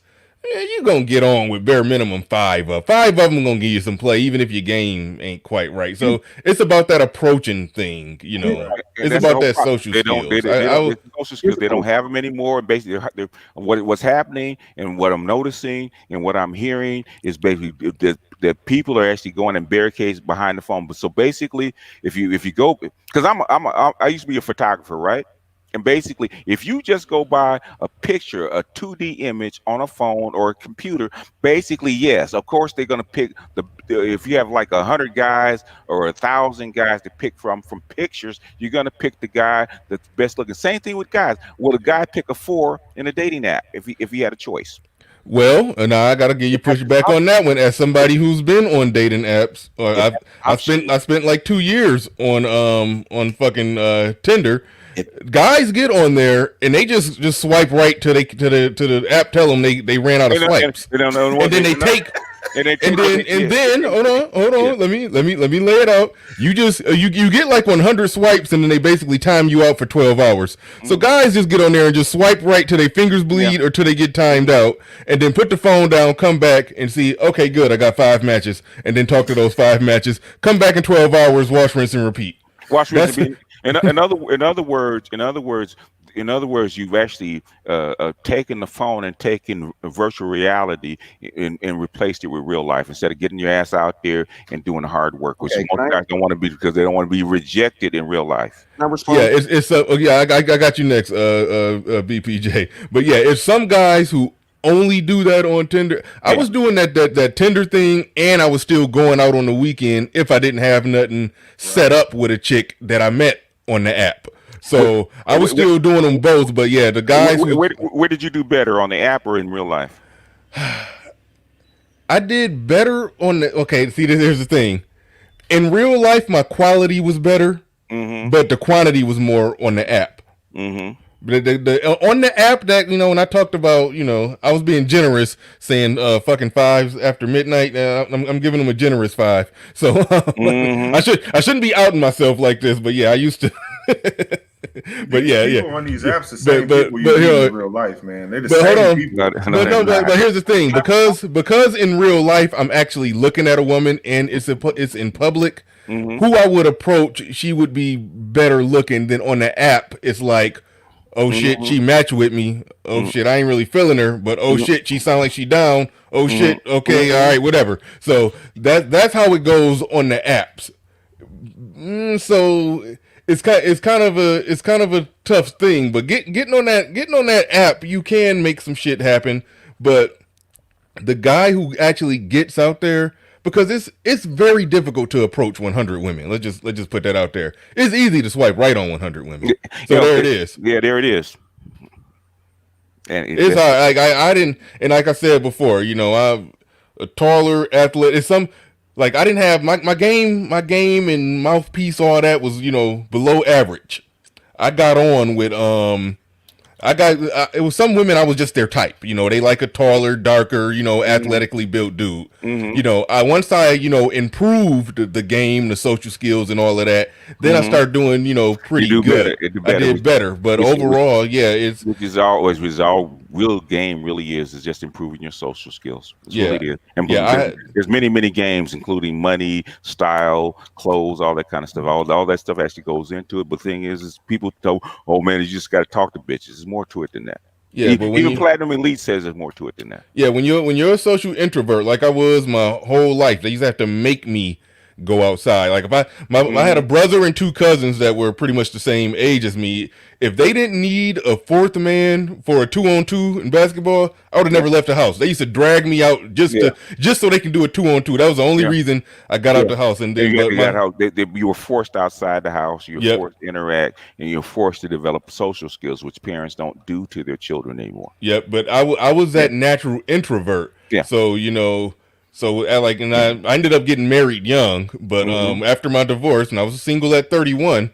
Here I was at 31, was like, damn, I've never really been out approaching women as an adult. My whole married life was just going to work, coming home, being a family man. So when I had to actually get out there, that's why I can relate and understand with those guys who are scared to approach, because the fact that I was 6'1" and pretty athletic, women would look at me and that would give me the confidence to go walk up to them. But if I was short and not, didn't have anything that they was attracted to, I probably would have, devolved into that little bubble, going online, swiping, not getting matches, and complaining. And complain, or you would have been forced to develop social skills, which is not, which is what people are starting to hide behind apps. This was what when the stuff first came out, like when I actually read Dataclysm back in, like, I think it was like not Dataclysm, but I forget what it was called, book back in 2009. I said the millennials are actually going to start hiding behind these apps and not actually interacting in social skills. So I saw the change. I saw the change Yeah. from people actually interacting with themselves socially, and until these people started hiding behind apps, and that's when you saw people complaining about being incels. You're not an incel. You're voluntarily not actually going out and doing work. You're not really getting rejected in person. So you swipe behind it. She didn't accept me on a dating app. Get your ass outside. Go and meet people. Go get that rejection in person. In front of a crowd. God damn it. God damn it. Yeah, like everybody else. God damn it. Yeah. I want to ask a question. Real quick, ARC. BLS and Holden, thank you for the super chat. I appreciate that. He says Drake baby mama has a 5 face and an 8 body. Ain't nothing wrong with that. But anyway. On the BGS, and Jedi Mac and Maurice November, thank y'all for those cash apps. I appreciate that. But oh yeah, BP. I was trying to swing it to you, then I started rambling. So we're gonna go to you, then we're gonna go to ARC. Okay, no problem. I just want to just address the whole if a 5 going out there and approaching 100 women. So here's what's gonna happen. So again, let's before I even go into the actual process. Okay. Find 80% of men unattractive. Okay. They do. Okay, so now that we have that, here's what's going to happen if a guy who's a 5 approaches 100 women, even if it's 100 women who are, let's say, 4. And you know this how? What? And you know this how? By data and no. Have you done it? Data is not relevant unless you actually do an experiment. Okay, go ahead, man. Okay. Data from where? Data. These are This is personal, and also just from what I've read when it comes to the dating app statistics. And okay. Yeah. But you can. But here's the thing: you yourself, BGS, can ask a woman how many men out of 100 do they find attractive. They will say no more than 10. You do it yourself. Okay. No, one second. In red pill, as far as red pill is concerned, as far as attraction is concerned, okay, how do you rate a man? Is it strictly on physical attraction? If you're talking red pill, then it'll be looks, money, status, and I guess looks, money, status, personality, all that kind of stuff. All that is included. If we're talking red pill, then yeah. And what are women rated on? In 2020, it's mostly just looks. Now it's looks. So basically, what you're doing is you're taking female attraction and mapping it on the men. Because women are the primary BGS. The women are the ones who are the selectors in 2020. That's what I'm trying to. But do you mind if I just hold up? Go ahead. Break this down real quick, okay? Break it down for me. So if a dude who's a 5 approaches 100 women, he will probably get around, maybe if he's good, he might get 5, maybe 6 or 7 numbers out of 100. That's about right. Okay, so now. Because here's the thing, BGS. 5 numbers don't mean shit. Okay. So how much? Hold on.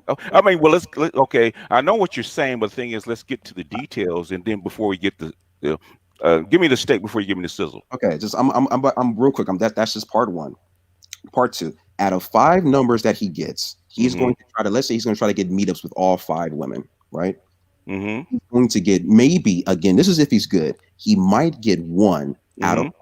That's 20%. Yeah, that's pretty good. Okay, and that's just someone agreeing to a date, right?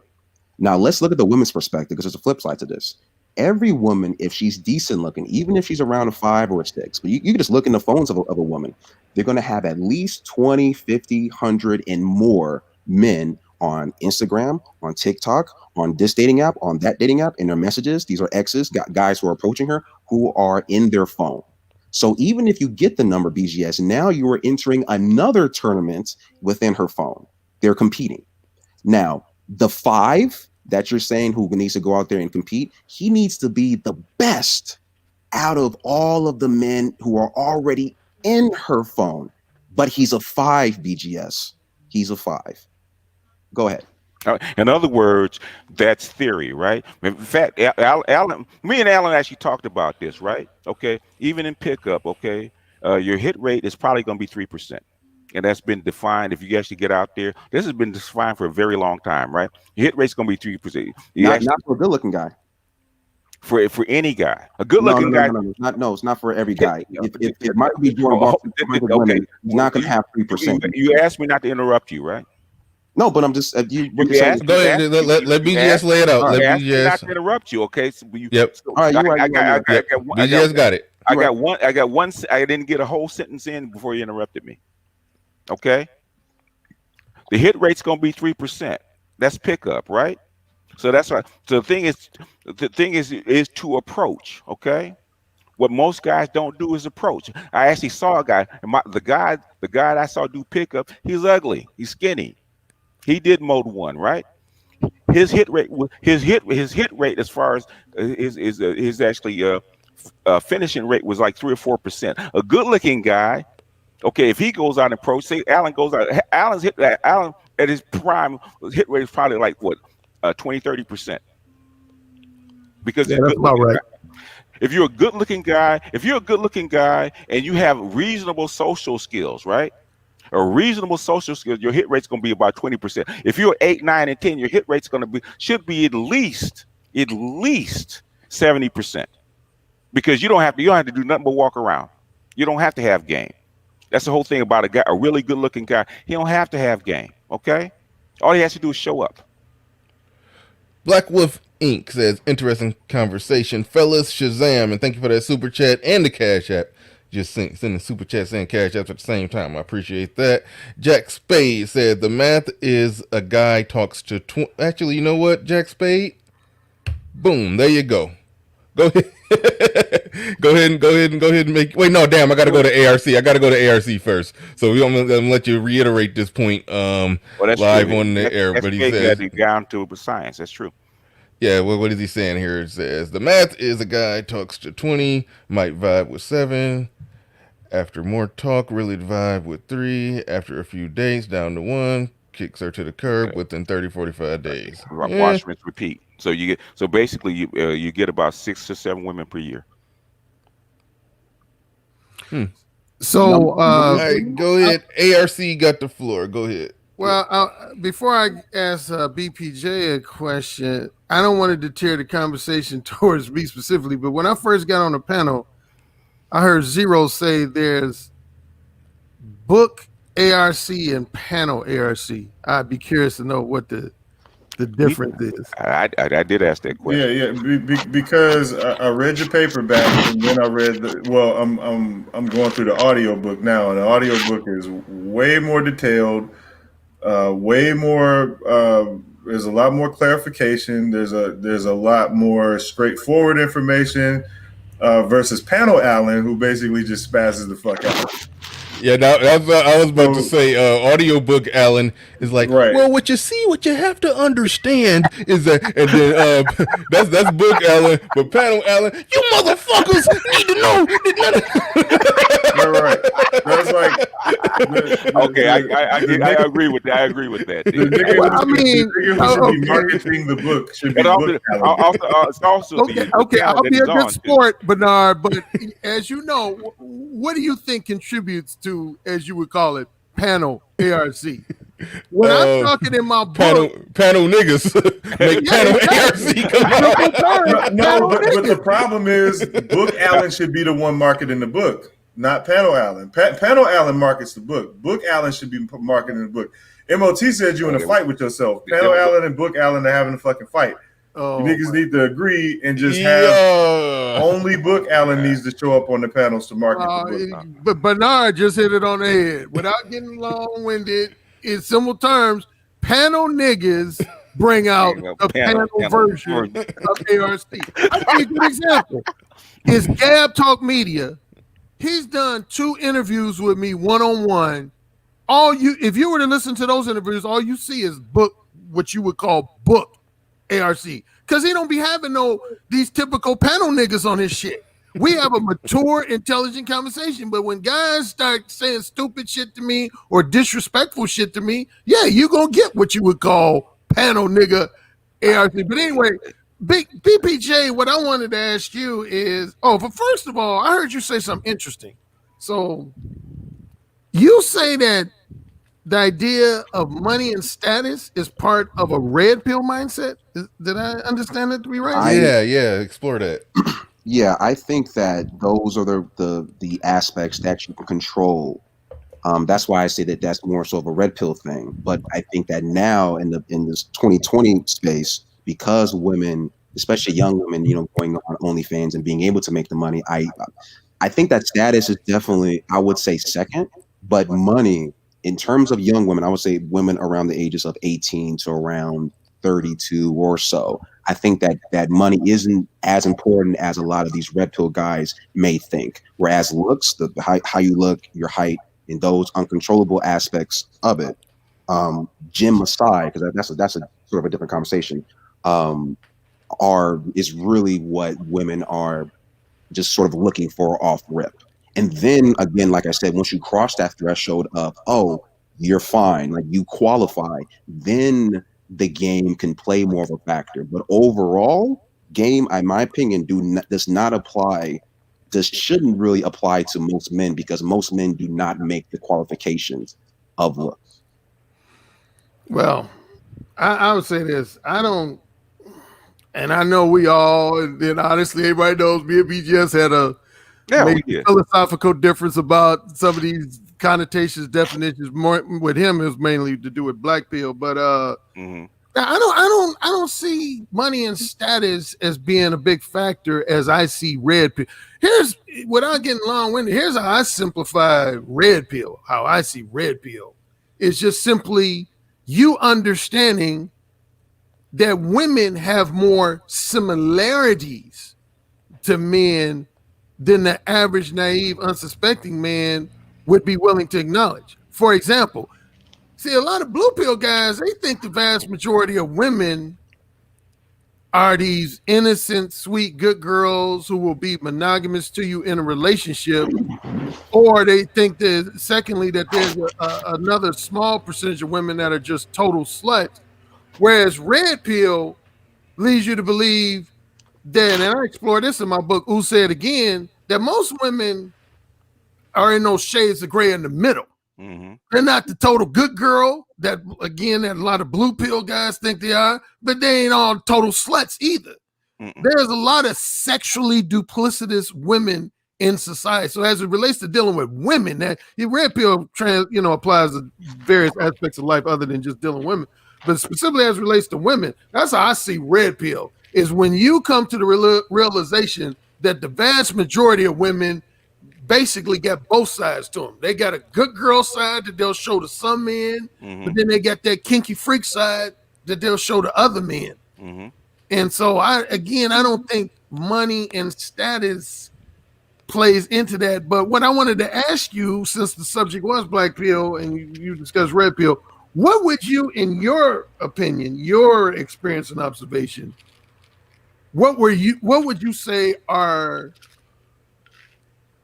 the way a red pill mindset would affect a guy positively and negatively? And similarly, what are the ways that a black pill mindset will positively affect the way a man's life unfolds, and also potentially the way it will negatively affect the way a man's life will unfold? Ooh, hold your thought on that, Jay. I gotta read these super chats before they fade away on me. New came through the super chat. Appreciate you. Thank you very much. You're one of my Patreons, so love and appreciate all your support. He says, talk about black pill from a life point of view and not women, and see where the conversation goes. That's interesting. I thought we was going to get into that because I want to know how. Yeah, I do want to know that too. How black pill, the concept of it. I understand red pill applies to other areas of life. I want to see how black pill does. I think BGS has spoken on that, so we might get into that too. Robert Benjamin, thank you for the super chat. Appreciate it. And let's see. Who else we got down here? Mr. Chain Vicious. He says these dudes need to diversify their portfolios. Think I know what you mean there. Kill Deuce in the building. Thank you for the super chat. Appreciate that. He said men that are 8, 9, or 10 smashed a few ugly bunnies. Yeah. And also, let's get to Charles Gilmore. Thank you for your support. He said, I support the audiobook, Alan E. Oh my goodness! Yeah, that's gonna be a thing. Gilmore. Yeah, he's been a supporter by for a long time. I appreciate that comment. But again, them panel niggas be bringing out panel ARC. He says, I got Mode 6 on pre-order. Oh, Lord. Oh man. When is it coming out, Alan?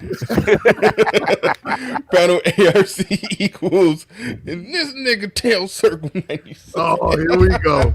Here we go.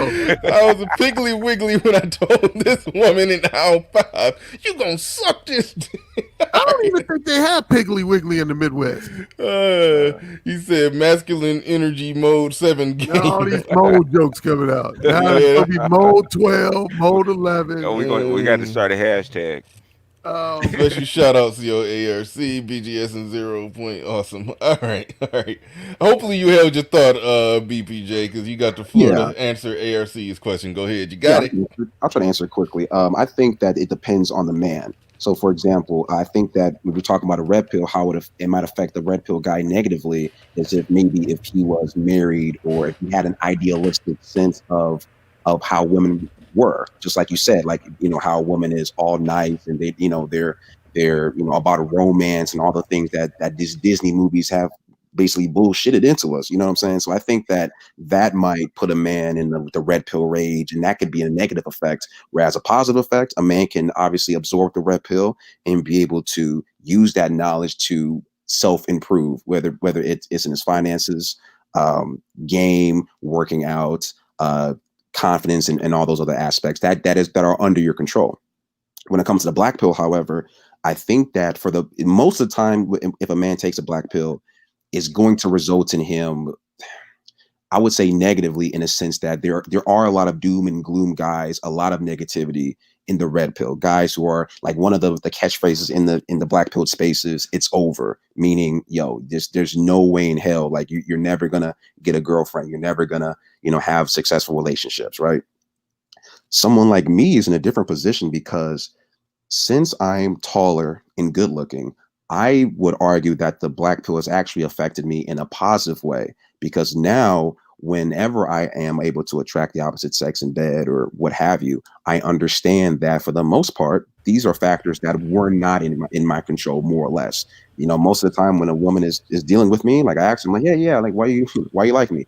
Oh, it's because you're really tall, you're cute. Like, they'll let me know.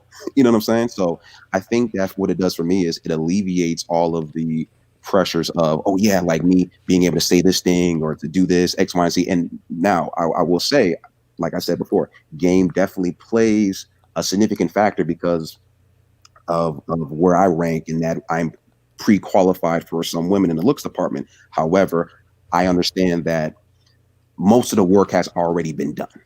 I'll say that. Okay. Interesting. All right. Let's see. Jack Spade, thank you for waiting very patiently. I'm about to go to you. Zero, I might need your phone number, man, because I was emailing you trying to set up a show for today, and me and Jay ended up pulling something off last minute, basically. But yeah. So yeah, I gotta be able to contact you. Probably one of them people to check your email every 48 hours. All right, I'll have to do that then. Yeah, all right, cool.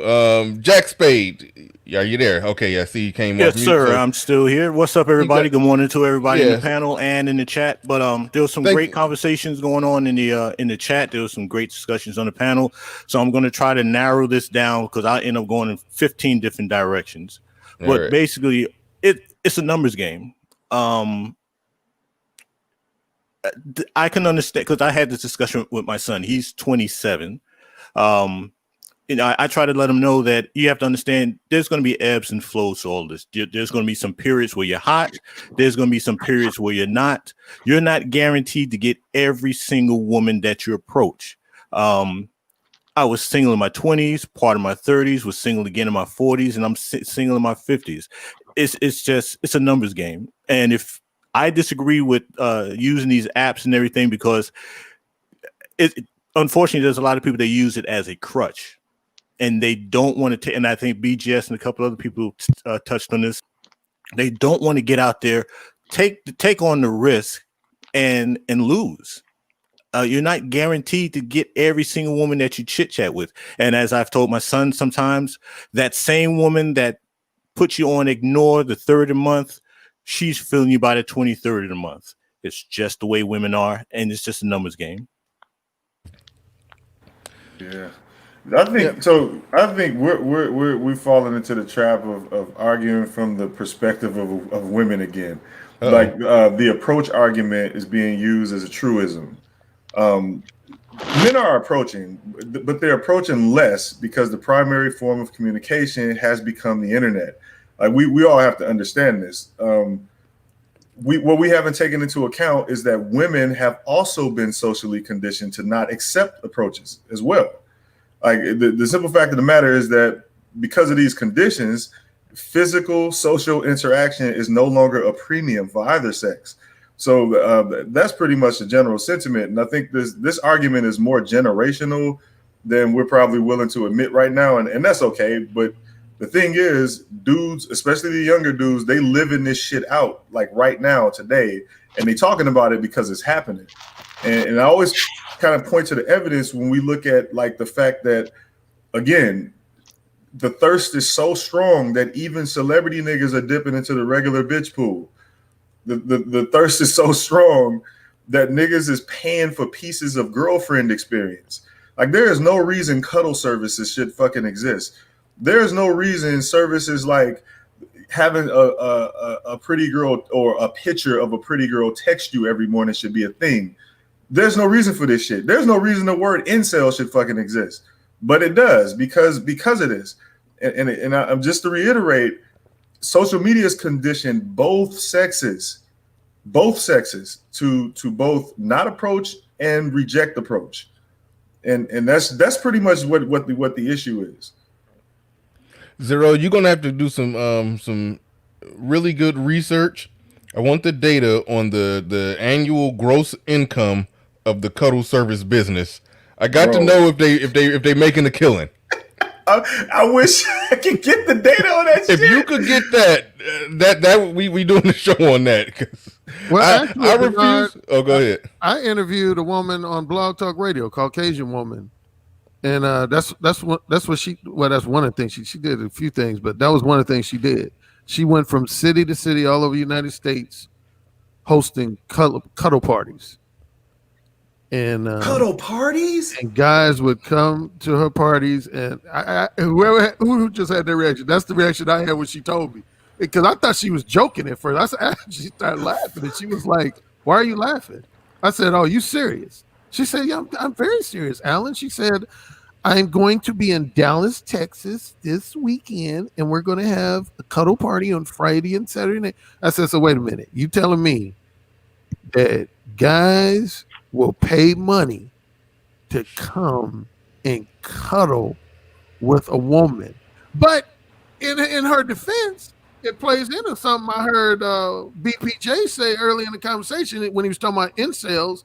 He says some men might go, 5, 6, 7 years just without even physical contact with a woman. Mm-hmm. And this woman I interviewed, that's what she was saying. She said, "Alan, I'm going to be honest with you. There are some men who not only have not had sex with a woman in a while, they haven't even gotten a good juicy hug from a woman in a while.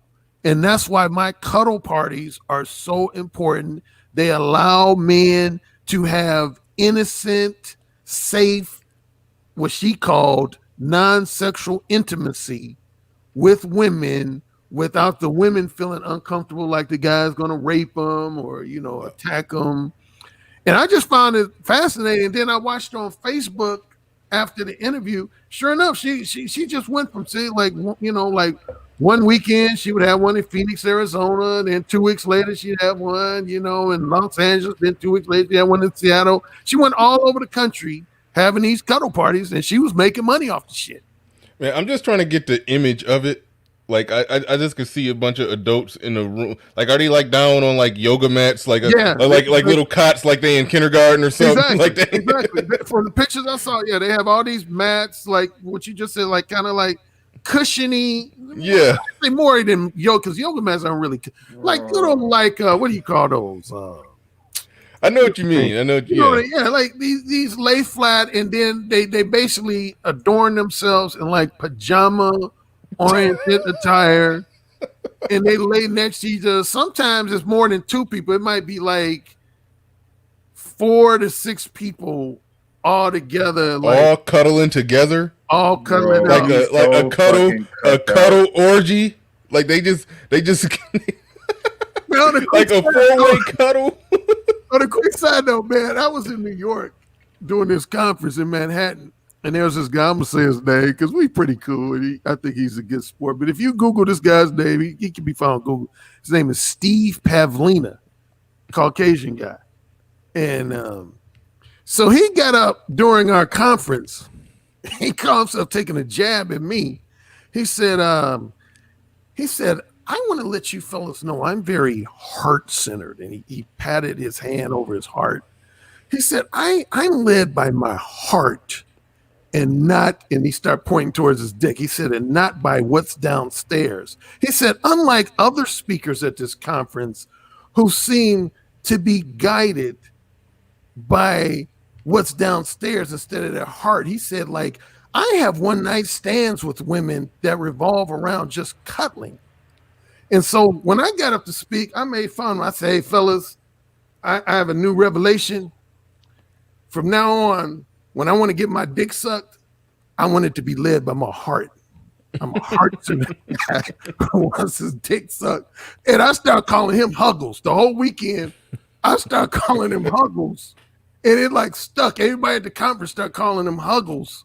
And he got mad. He was like, Alan, I don't like the fact that you're making fun of the fact that I like to cuddle. Not everything is about sex. Not everything is about sex. So this was a guy who was all about He said he would have one night stand, weekend fling cuddles.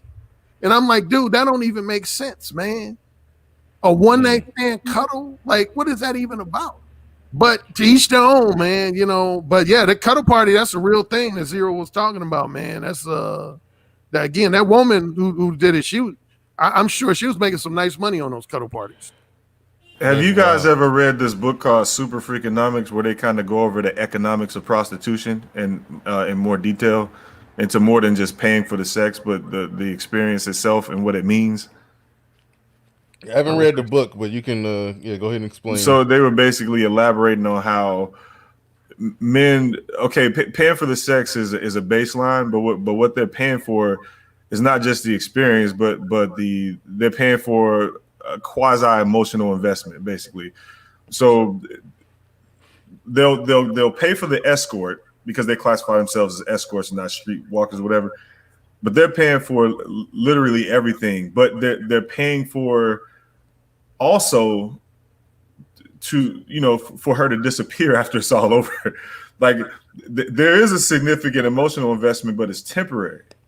And if you look at a lot of relationships, like real relationships, it's kind of like that. When people say, I need my space and all this other shit, there's a great deal of emotional investment, but then there's like a period where people want to reset.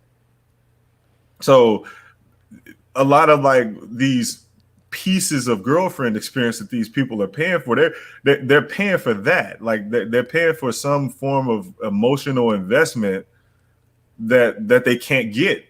They can't even get it out of casual sex, because even if you have a casual sex with a chick, that's still not really an emotional investment. You're just hooking up. If you actually look on, I forget what video is. Actually, Kevin used to do that, man. He actually tells you how guys will actually pay for the girlfriend experience for escorts, and there's a reason for that.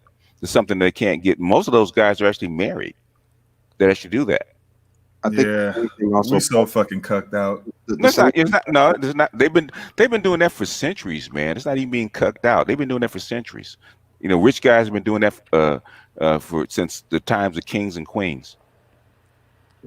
Not even cucked out. That's common amongst wealthy guys. The thing is you don't want, the reason you pay for a girlfriend experience, what reason you're paying for, so that she doesn't interfere with your normal life. That's what you're paying for. It's not actually to have sex with her. You want a relationship with her. You want to control that relationship, because if you don't, guess what she's gonna do? If she gets emotionally invested in you, what's she gonna do to your regular life? Yeah, start vampiring your time. She's gonna fuck up your life. You don't want that, so that's why you pay her. Well, yeah, I'm a big fan of Warren Beatty, who I actually had the opportunity to meet in 2016, and he had a quote related to that. I think it was in Playboy, but he said, essentially, there's two reasons why men, well, yeah, first of all, there was this book, young guys wouldn't know about it, but there was this controversial book that came out when I lived in LA called You'll Never Make Love in This Town Again. And it exposed all these high prominent celebrities who had hooked up with professional call girls and upscale erotic escorts. And Charlie Sheen. and no, he wasn't in there at the time. He hadn't. Okay. He hadn't rose to prominence as a trick at that point.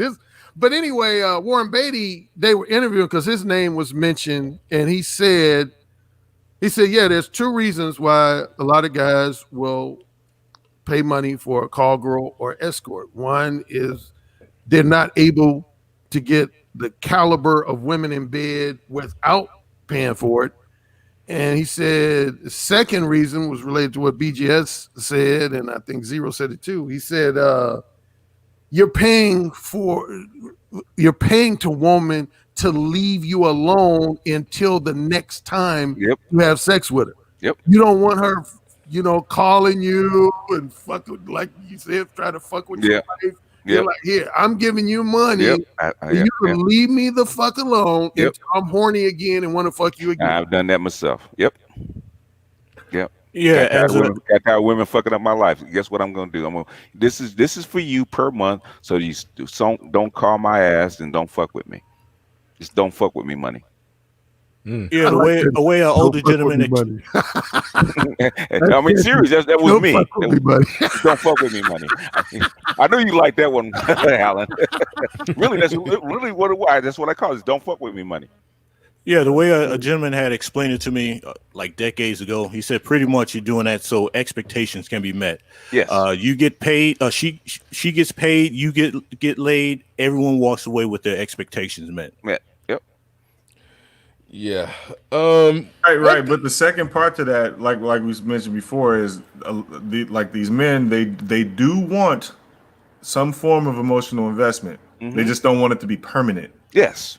So the emotional investment is real. It's just temporary. Yes. I think it's also a validation as well. I think I would say that the validation is even bigger because some men just want any woman that to find them attractive. A lot of these incel guys and a lot of I think I think that supersedes the emotion. Or the validation is by default. I mean, this is a large part of why we even have a problem in the first place. Women can weaponize that.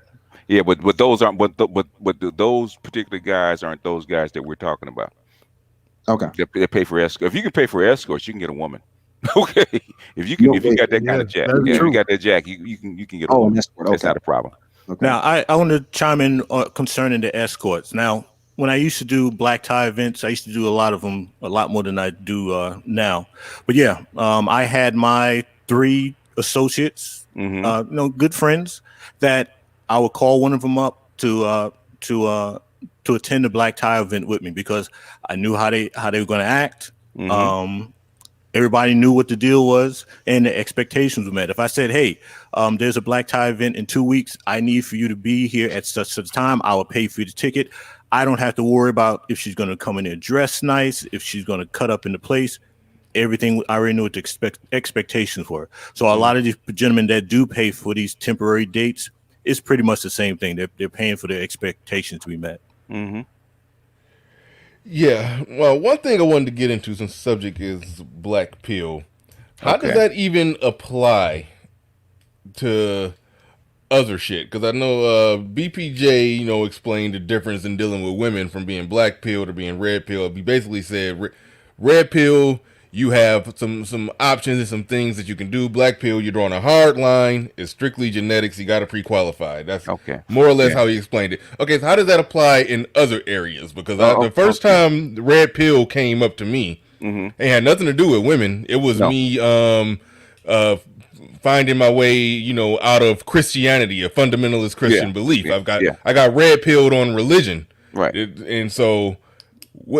So how does black pill apply? Okay, black pill is basically, if you go back to the original meaning, the original instance, even in the manosphere, right? It's basically looking at the world without morals.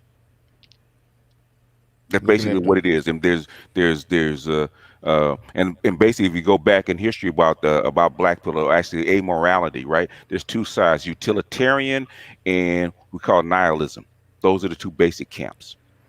Originally it was a utilitarian with kings, queens, going all the way back to Roman times, which is utilitarianism, and basically nihilism is relatively new. Actually, I think it is in the 17th century Russia, where nihilism actually started, which is actually not believing in God, not believing in morals, and the thing eat, drink, and be merry because nothing matters and nothing's real. But those are the two sides of the black pill. And even the original guy that actually put it in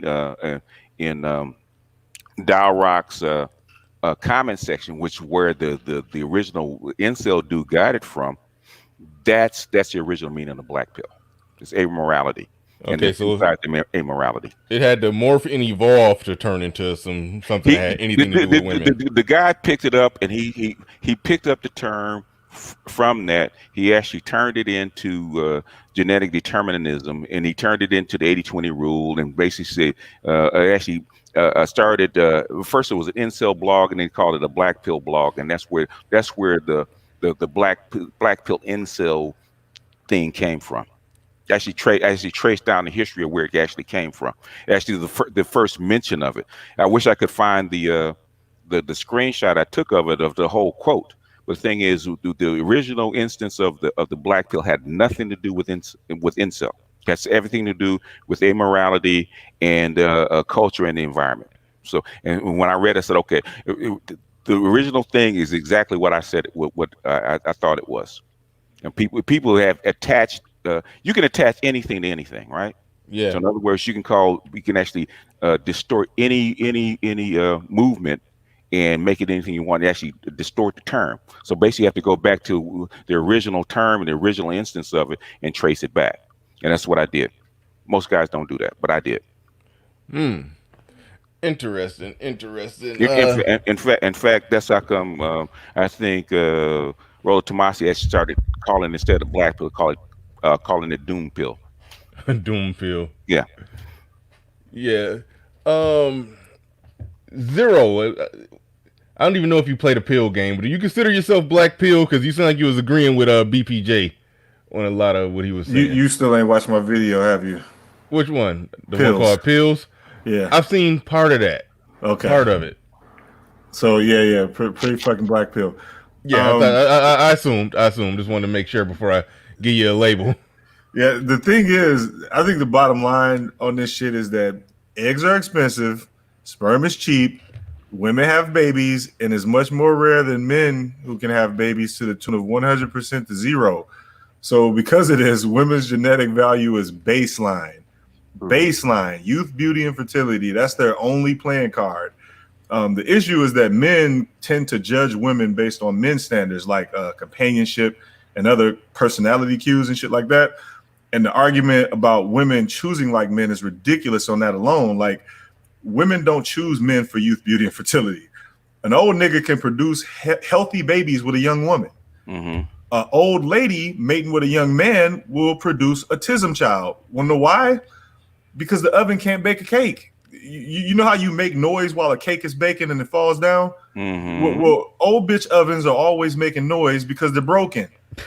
Okay. So this is like the bottom line of this shit. So I think when men have to kind of like think about this kind of thing, and when women come to you with that double standard of we can choose like this and blah blah blah blah blah, disregard the shit because it's completely wrong. Now they do get to choose because they have the laws in their favor, but as far as like how nature is concerned, nature doesn't give a fuck about their laws. You know, I mean, keep that shit in mind when we're discussing. So why does a young woman choose an old man?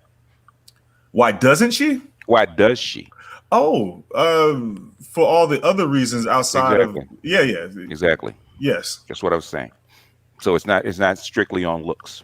Exactly. Yeah, they're not supposed to even choose like that. But no, I'm not arguing with you on that. I'm basically saying that they shouldn't be choosing that way because it's fucking ridiculous. I think that now in the current year, in the previous, I know you have sugar babies happening now, but I've even heard some women say that a lot of these, especially like on these dating sites, what is it called? Seeking arrangements. Yep. These sugar daddies, they will actually say are good looking dudes who are having to resort to sugar babying. But one thing I want to say, because I like comparing things to basketball. In the 1950s, it was a lot easier to make the NBA in the 50s. But we all agree on that, right? Yeah, if you were tall. It was 8 teams, but I watched an old clip from the 60s. Yeah. Today. Point guards couldn't dribble with their offhand back then. Exactly. So, yeah. And the requirement was height. So major. Yeah, but you had less people, so it was less popular. Yeah, you had less people. Like the circumstances were different. I would argue it is hard. It will be harder because of the amount of people and because of the things kind of ramping up. That it'll be probably a little bit harder for your average hooper to make the NBA or to play pro than it would be back in the day. And I think that the same applies to women. Why so? Over time, a dude who was maybe about 5'6", who had a decent amount of game, could be able to attract someone at their looks match before the age of Tinder. But now, again, it's not like we have just Tinder. We have all of these dating apps, all of the social media. It has made it. I'm telling you, BGS, it has made it. Okay. There's a difference between a bump, a slight deviation in a society, and a change. Okay, what you talk about is a bump. This is a change. This is a change. With a change that has not been proven. It hasn't been proven. What a BGS? One out of three men. BGS. 1 out of 3 men haven't had sex in over a year. And this in over a year, that happened before TikTok and Tinder. No. It wasn't 1 in 3. Yes, it does. Yes, it does. Yes, it does. That's not unusual, man. That happened 100 years ago. That happened. Explain that. How did that work? You say that happened 100 years ago. In other words, really, think about it. Before the pill, before the advent of birth control, how hard was it to get sex? Extremely hard. So you would go a year, 2 years without sex because you damn near had to be married to get sex. I was just about to say that. Yeah. Back when courtship was the thing. The courtship was saying you would actually court a woman a year and a half. Okay, and a lot of guys were actually virgins until they were 25, 26 years old because of the birth. What really changed radically was the advent of really birth control in the 70s. So before that was normal, man. What you talk about is normal. That's not unusual. Now, it might be unusual in the time after the birth control because sex is not freely available. But the thing is, even at that, I would actually, men going a year without sex is basically, that's not what I would call an incel. Okay. But also you have to understand it. But I see where you're coming from. But back then, you're right. People got married back then, but we're not even seeing that today. Look at the birth rates. Look back then, 100 years ago, people were having more kids from, where does that come from? That comes from sex. It's just So what stops you from having kids? Two things. If for a woman, 2 things. What is it? What stops them from having kids? Yes. Nothing. Birth control, abortion, and condoms, right? Which is a form of birth control, right? That prevents you from having children. Yes, if they chose to do those things, then yeah. If they choose to do those things, so in other words, a woman is in control of her fertility. Okay, before birth control, guess what happened? If you had sex with a guy, it was most likely able to get pregnant, most likely to have those children, right? Yeah. So basically, you're actually putting 2 things together that don't match without putting all the factors in. Okay. Counselor, go ahead. Because you look on a continent where there was very little birth control. Guess what happens? Guess what the birth rate is? On the African continent with very little birth control. Guess what the birth rate is? Yeah, the birth rate is going to be higher. It's 6. Yeah. Okay, rather than below 2. Damn. Well, I do know that. Look, I'm not saying birth control. Obviously, it is a factor. Yes. Is a factor or the main factor, sir? It's not the main factor though. It is a factor because guess what? If okay, all right, man. No. Guess what the white birth rate? Guess how Guess It's what it low. is. Guess what it has been since 1970. What has it been? 1.5. Yes, that's not. I don't think that's replacement, is it? It's below replacement. But guess what the birth rate was before It was higher. birth control. It was at 3. What changed, sir? Oh yeah, no, I look, BGS. I understand what you're saying. I'm not saying that it isn't a factor. I'm saying that it is. But what I'm trying to convey as well is that another factor is that people are not being in relationships. What was the marriage rate in 1970, sir? What was it? It was like 90%. Okay. What is it now? Even basically, it's below 50%. Okay. Now it's below 50%. But in other words, very little has changed. In other words, as far as fertility has changed. Someone in the chat said the main factor is feminism. I think that's like the secondary. I would say that's up there, but as well as right now in the current year, it's also the advent of dating apps, social media. Like I think that has ramped up. So what is the fertility rate now since dating apps? What's the fertility rate? Because I keep up with this. What is it? I would say it's low. But what is it? It's 1.4. Okay, versus 1.5. Whoopee.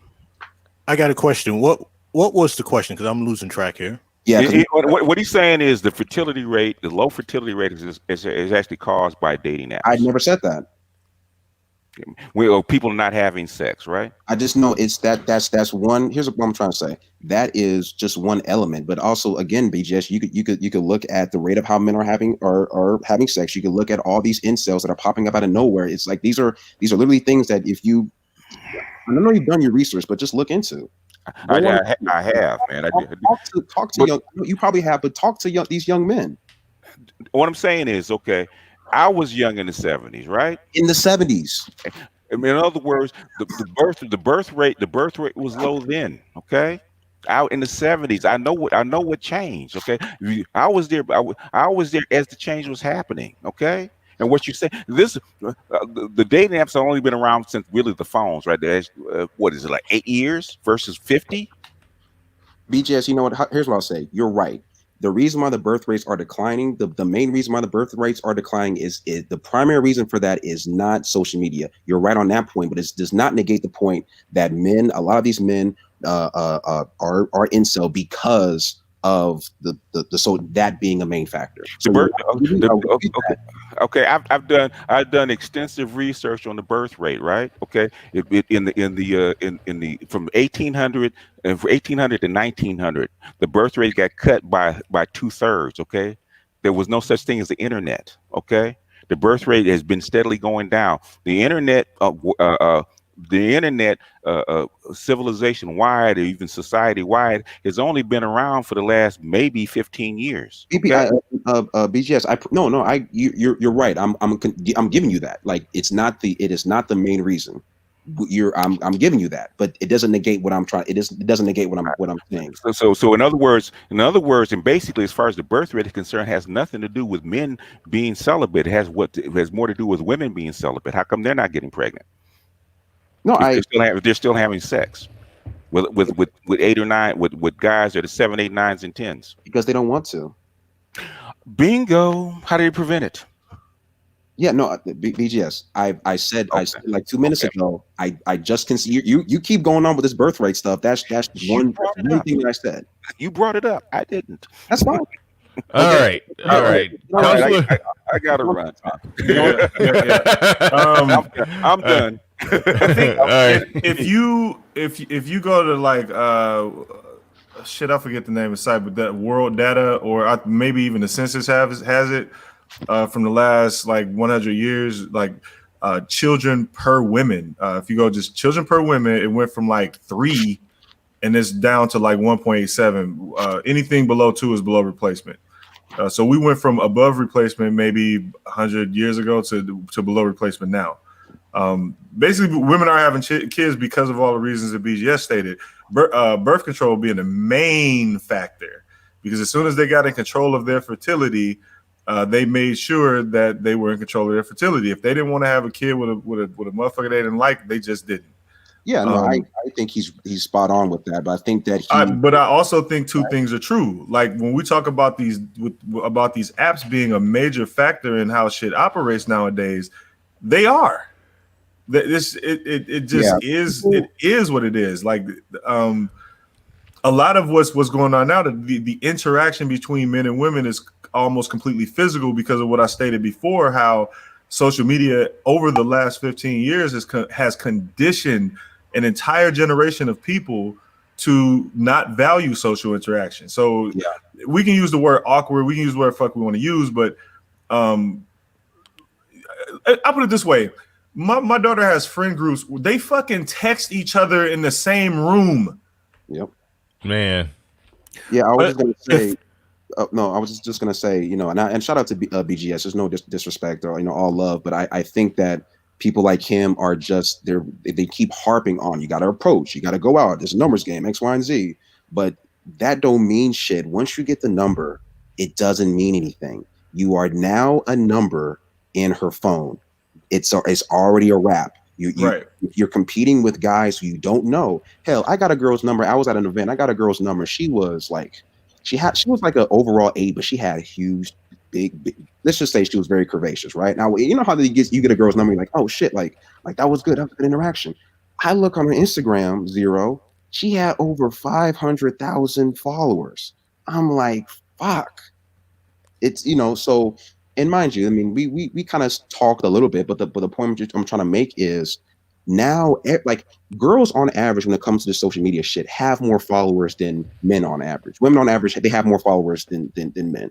So already, just off the rip, if you're dealing with a woman, odds are you're dealing with a woman who has a social media. Odds are if she has a social media, she has at least 10, 15 to 20 guys already in her inbox, 5 of whom she's already fucking. Maybe a couple of whom are in the league or do this or do that. So and here's what I'm not trying to say, people.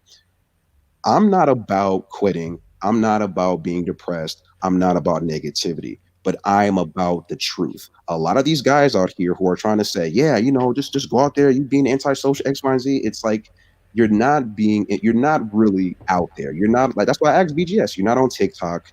You're not, I think that I'm not going to say a delusion, but some people from a certain era, when it comes to these spaces, don't realize what's actually going on. Hell, like I said earlier, I had to put my dad on game.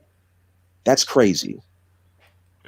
But I wanted to chime in on the TikTok thing, and the rest of the social apps.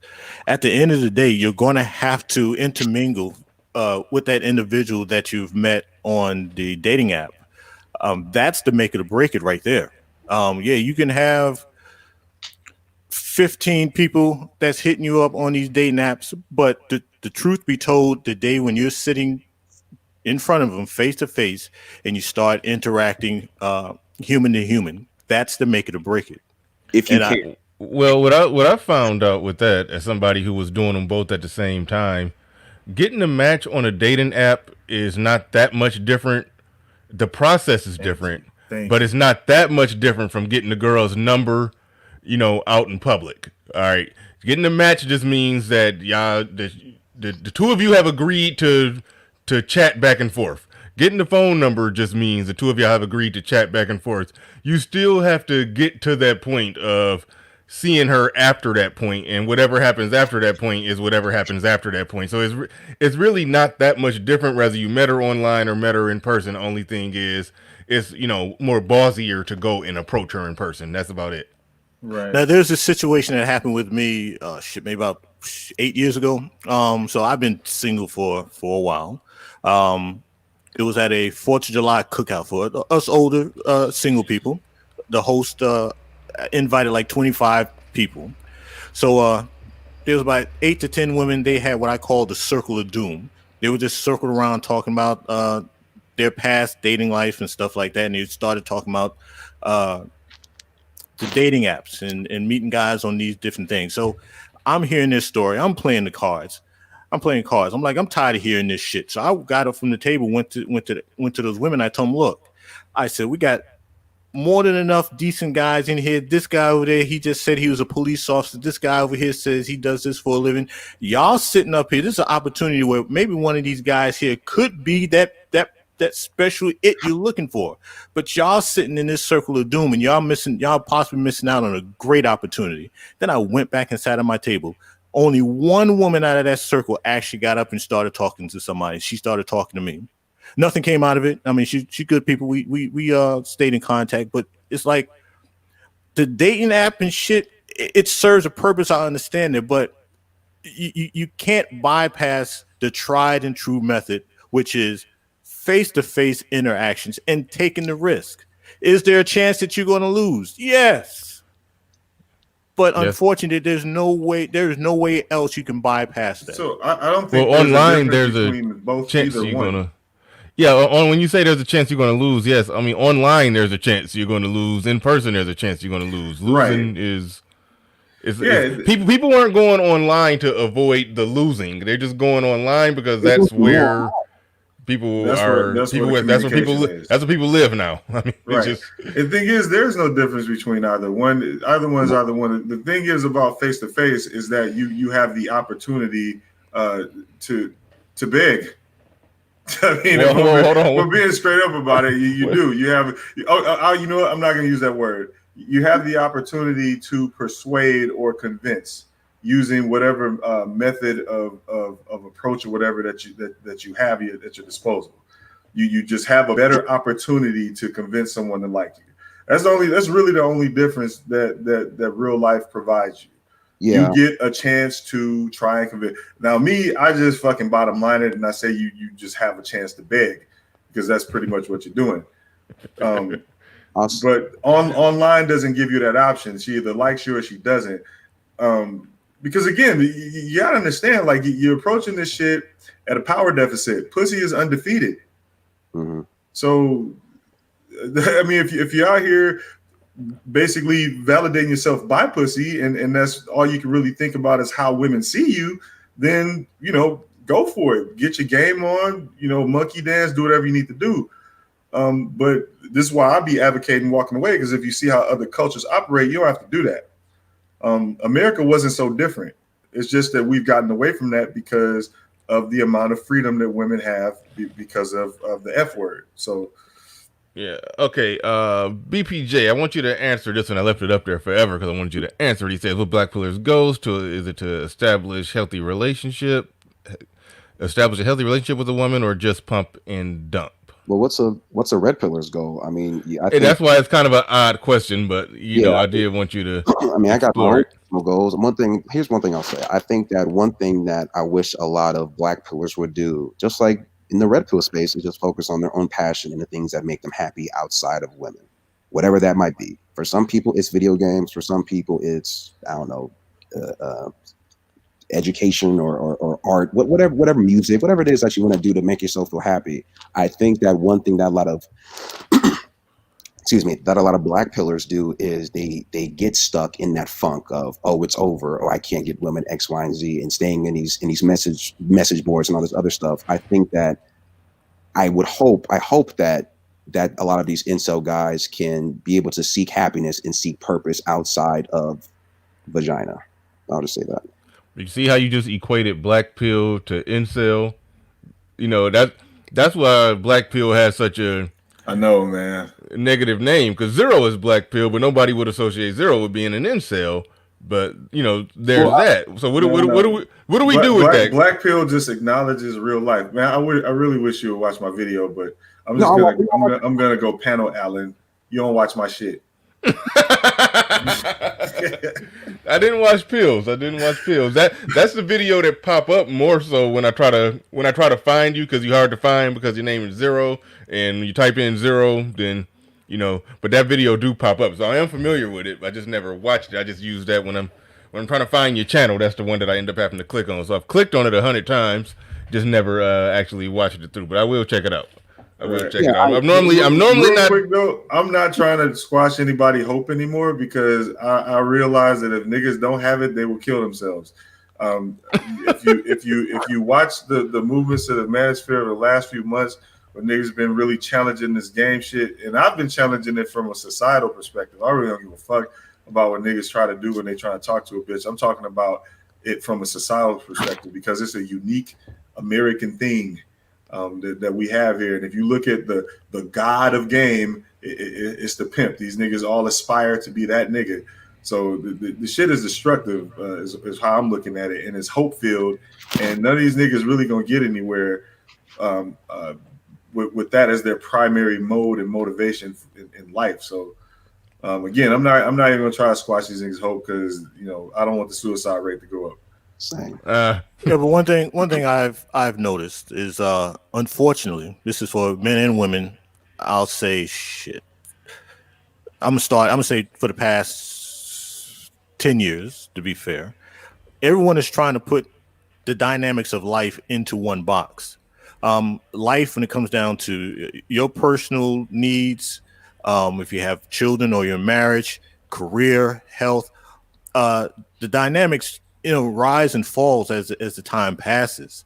You're hot in one level and you're cold in another level. The dynamics of life cannot just be put into and defined into one box, like game, blue pill, black pill, red pill, all the other descriptors. And I think a lot of people, like I said, they want everything to fit into one box, one category, to have an answer to it all. And unfortunately, life does not work like that. All right. Dollar Washer says no man wants to be forced to deal with women because of law, select or non-select. Facts on that one. Zero, I want to ask you about something while I got you here. We might wrap this up at 3, but I do want to ask you about something while I got you here. Now, my take on the recent controversy, if you look at what happened on I know you did go in on this, but you was driving, you was kind of borging, maybe it cleared up. I ended up not listening. Your audio was shit. So I just said, fuck it. I just said, fuck it. I just catch the restream when I get time. I ain't had time to listen to some Borgen at the time. But since I got you here, I might not have to listen to it at all. So that's good. So the shit started on Fantastic Stream when the white dude came up and brought up the race and IQ shit. It finished on Game Changer Stream. Right. I feel like from everything you said in response to him, starting on Fantastic Stream to the end of it on Game Changer Stream, I feel like you kicked his ass in debate, okay? You basically made him run. He had nowhere to go. You outboxed him intellectually when he came in there to try to say that white people were intellectually superior, and then he got his ass kicked intellectually by a black man. So after that happened, I was like, I get that some people, it's one or two ways to deal with that situation. Either when a white dude hop on a panel, if you let him on, you either go full Jabari tribe and just bark his ass down, don't let him say shit, right, or you defeat him intellectually. Right. And that's only one or two things should happen. And one of those things happened. So why the hell is everybody trying to make it seem like he just came on the panel and everybody just bent over and spread their cheeks? Like, what's help me understand that one. Because niggas. That's why. The thing is, if let's just say you shoot him down, you don't allow him on the panel and all of that, right? All he has to do is run to YouTube and claim discrimination, and zap, your channel's gone. The thing about it is, you can't fucking use censorship. This is not our platform. It's not our platform. This is an open forum. It's open. It's open. The discussion is open. This is not our shit. You can boot somebody off your panel if they come on. I understand that, but his response can be, "I'm going to go to these people and say they're discriminating against me," and zap, your channel's gone. But he more than likely will lose that. No. Again, if he comes onto the panel and niggas just go, "No, we don't want to hear shit from you," all he has to do is claim censorship, run to YouTube, and say, "These niggas are censoring me. They're discriminating against me because I am white." Then zap, your channel's gone.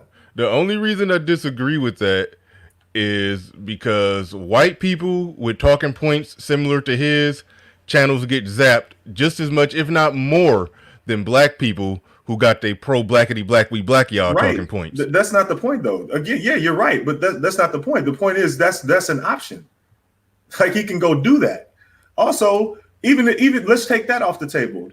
The fact of the matter is, censorship works both ways. Mm-hmm. This is like the reason we even have censorship is because of niggas. And again, the part of the reason why the Black Manosphere exists in the first fucking place is because of situations like that. Bunch of ignorant ass white dudes saying a bunch of Darwinist shit from 100 years ago that they can't verify or validate, and then instead of niggas doing the research and then swatting it down, they resort to their fucking emotions, and then they disrespected me. This white dude talking shit, and then that's how censorship happened in the first fucking place. That's why the internet's so censored now. Niggas was a big part of that because they didn't want to hear that shit. Yeah. So we can't have censorship because if they get censored, we also get censored. Yeah, no, I understand the censorship aspect of it, but the whole where you made it sound like we can't boot somebody, it basically sounded like you was making one of them pro-black ass arguments. Oh no, where, fuck that. Where they saying, well, we can't boot them from the platform because it's a white platform, and just because he's just a regular dingy white dude, he technically owns a share in YouTube. Like no. That's how niggas think. If he does the same shit, he can get hit with censorship and swatted the fuck off the platform. That's how that works. All I'm saying is, if we're gonna be on some free speech shit, and here's my other argument: if you want the space to grow, everybody talking about money and all of this other shit, because that seems to be the goal. Money, niggas ain't gonna get nowhere if the goal is money. If you want the space, you will never be able to make the kind of money you really want to make if the space stays in this fucking this is our shit. It's not gonna work because eventually those arguments are gonna come to you the bigger the space gets. And we can't be sitting over here talking about this is our fucking corner where we just sit and do permanent group therapy all the fucking time because we ain't got no goal. And if we ain't got no goal, everybody else is going to define the goal for us. If we ain't got no direction, everyone's going to define the direction for us. If we ain't got no point, everyone's going to define the point for us outside of us. So because of that, we need to get on the same page at some point. But every nigga wants to be the Messiah. Every nigga wants to be the one that came up with the goal. And that's part of the problem. So in this space, all you heard yesterday was niggas trying to do a hard reboot. I heard motherfuckers talking about how the Pookie niggas came in talking about, well, y'all don't go in on the white boy like y'all go in on us. And then I'm thinking, no one is challenging this. When I was watching arguments and shit, the Pookie niggas would get emotional when they hear something triggering, start nigga fighting, and then everybody else start nigga fighting. That's how that went. No one just jumped on them. Nobody just jumped on them. Secondly, during this shit, these niggas trying to use this the same way black people use funerals to mend old grudges and shit. You know how a motherfucker died and then everybody all of a sudden some beef they had a long time ago don't mean shit because somebody died. That's how niggas use this white boy shit. White boy came on and then the Pookie niggas came in talking about, well, what about us? Like you saw the shit. Like the dude on your channel yesterday trying to get his fucking sob story off. First he was acting like, hood niggas ain't got no choice. And then he go, I like this shit. He just basically embraced it. You feel what I'm saying? His story had more plot holes than a time travel movie. Nigga. I was like, God, he said I don't have a felony, but then he said he did a year in prison, and then I was like, what? That shit was all over the place. And then another part of it is these niggas think they the only motherfuckers on the internet that's from the hood. It's like 80%, probably 90% of the niggas on fucking black YouTubers from the hood. The thing is, ain't nobody else jumping out the windows telling all their fucking business and incriminating themselves. Like, that's the difference. Nigga, just because you hop out here and say it don't mean shit. Who cares? And then I'm like, I don't give a fuck what you did in your life. If you a hood nigga and you reformed yourself and all that shit, congratulations, I'm fucking clap for you. So what? No one cares, nigga. You're not special. That's the thing. These niggas think they special. They not special. You just a motherfucker living life trying to survive like everybody else. So if you're here to solve a problem, then be here to solve the problem instead of bitching about some, the treatment of some white dude versus you. Nobody give a fuck. That white dude is a nigga too. Because where I was gonna go with him was there are no genetic markers for race. I don't know if people understand that. There are no genetic markers for race or intelligence. So when I say niggas, I mean all of them. White motherfuckers is niggas too. Yeah. Well, no. Well, one thing I like, and by the way, Keith, you ain't get set down in the corner, man. I'm gonna email you, man. Like we still good. You ain't get set down in the corner. I know the show that you're referring to when shit was getting wild and you was the only one that got booted and everybody was getting wild. So yeah, I straighten that out with you, man. I understand where you're coming from. I understand where you're coming from. That was a wild show. But anyway. Damn, what was I about to say? So the white dude didn't get instantly booted, which I mean, on my channel, a white dude coming here with that shit, yeah, I'm going to instantly boot him, but that's how I'm going to do it. Yep,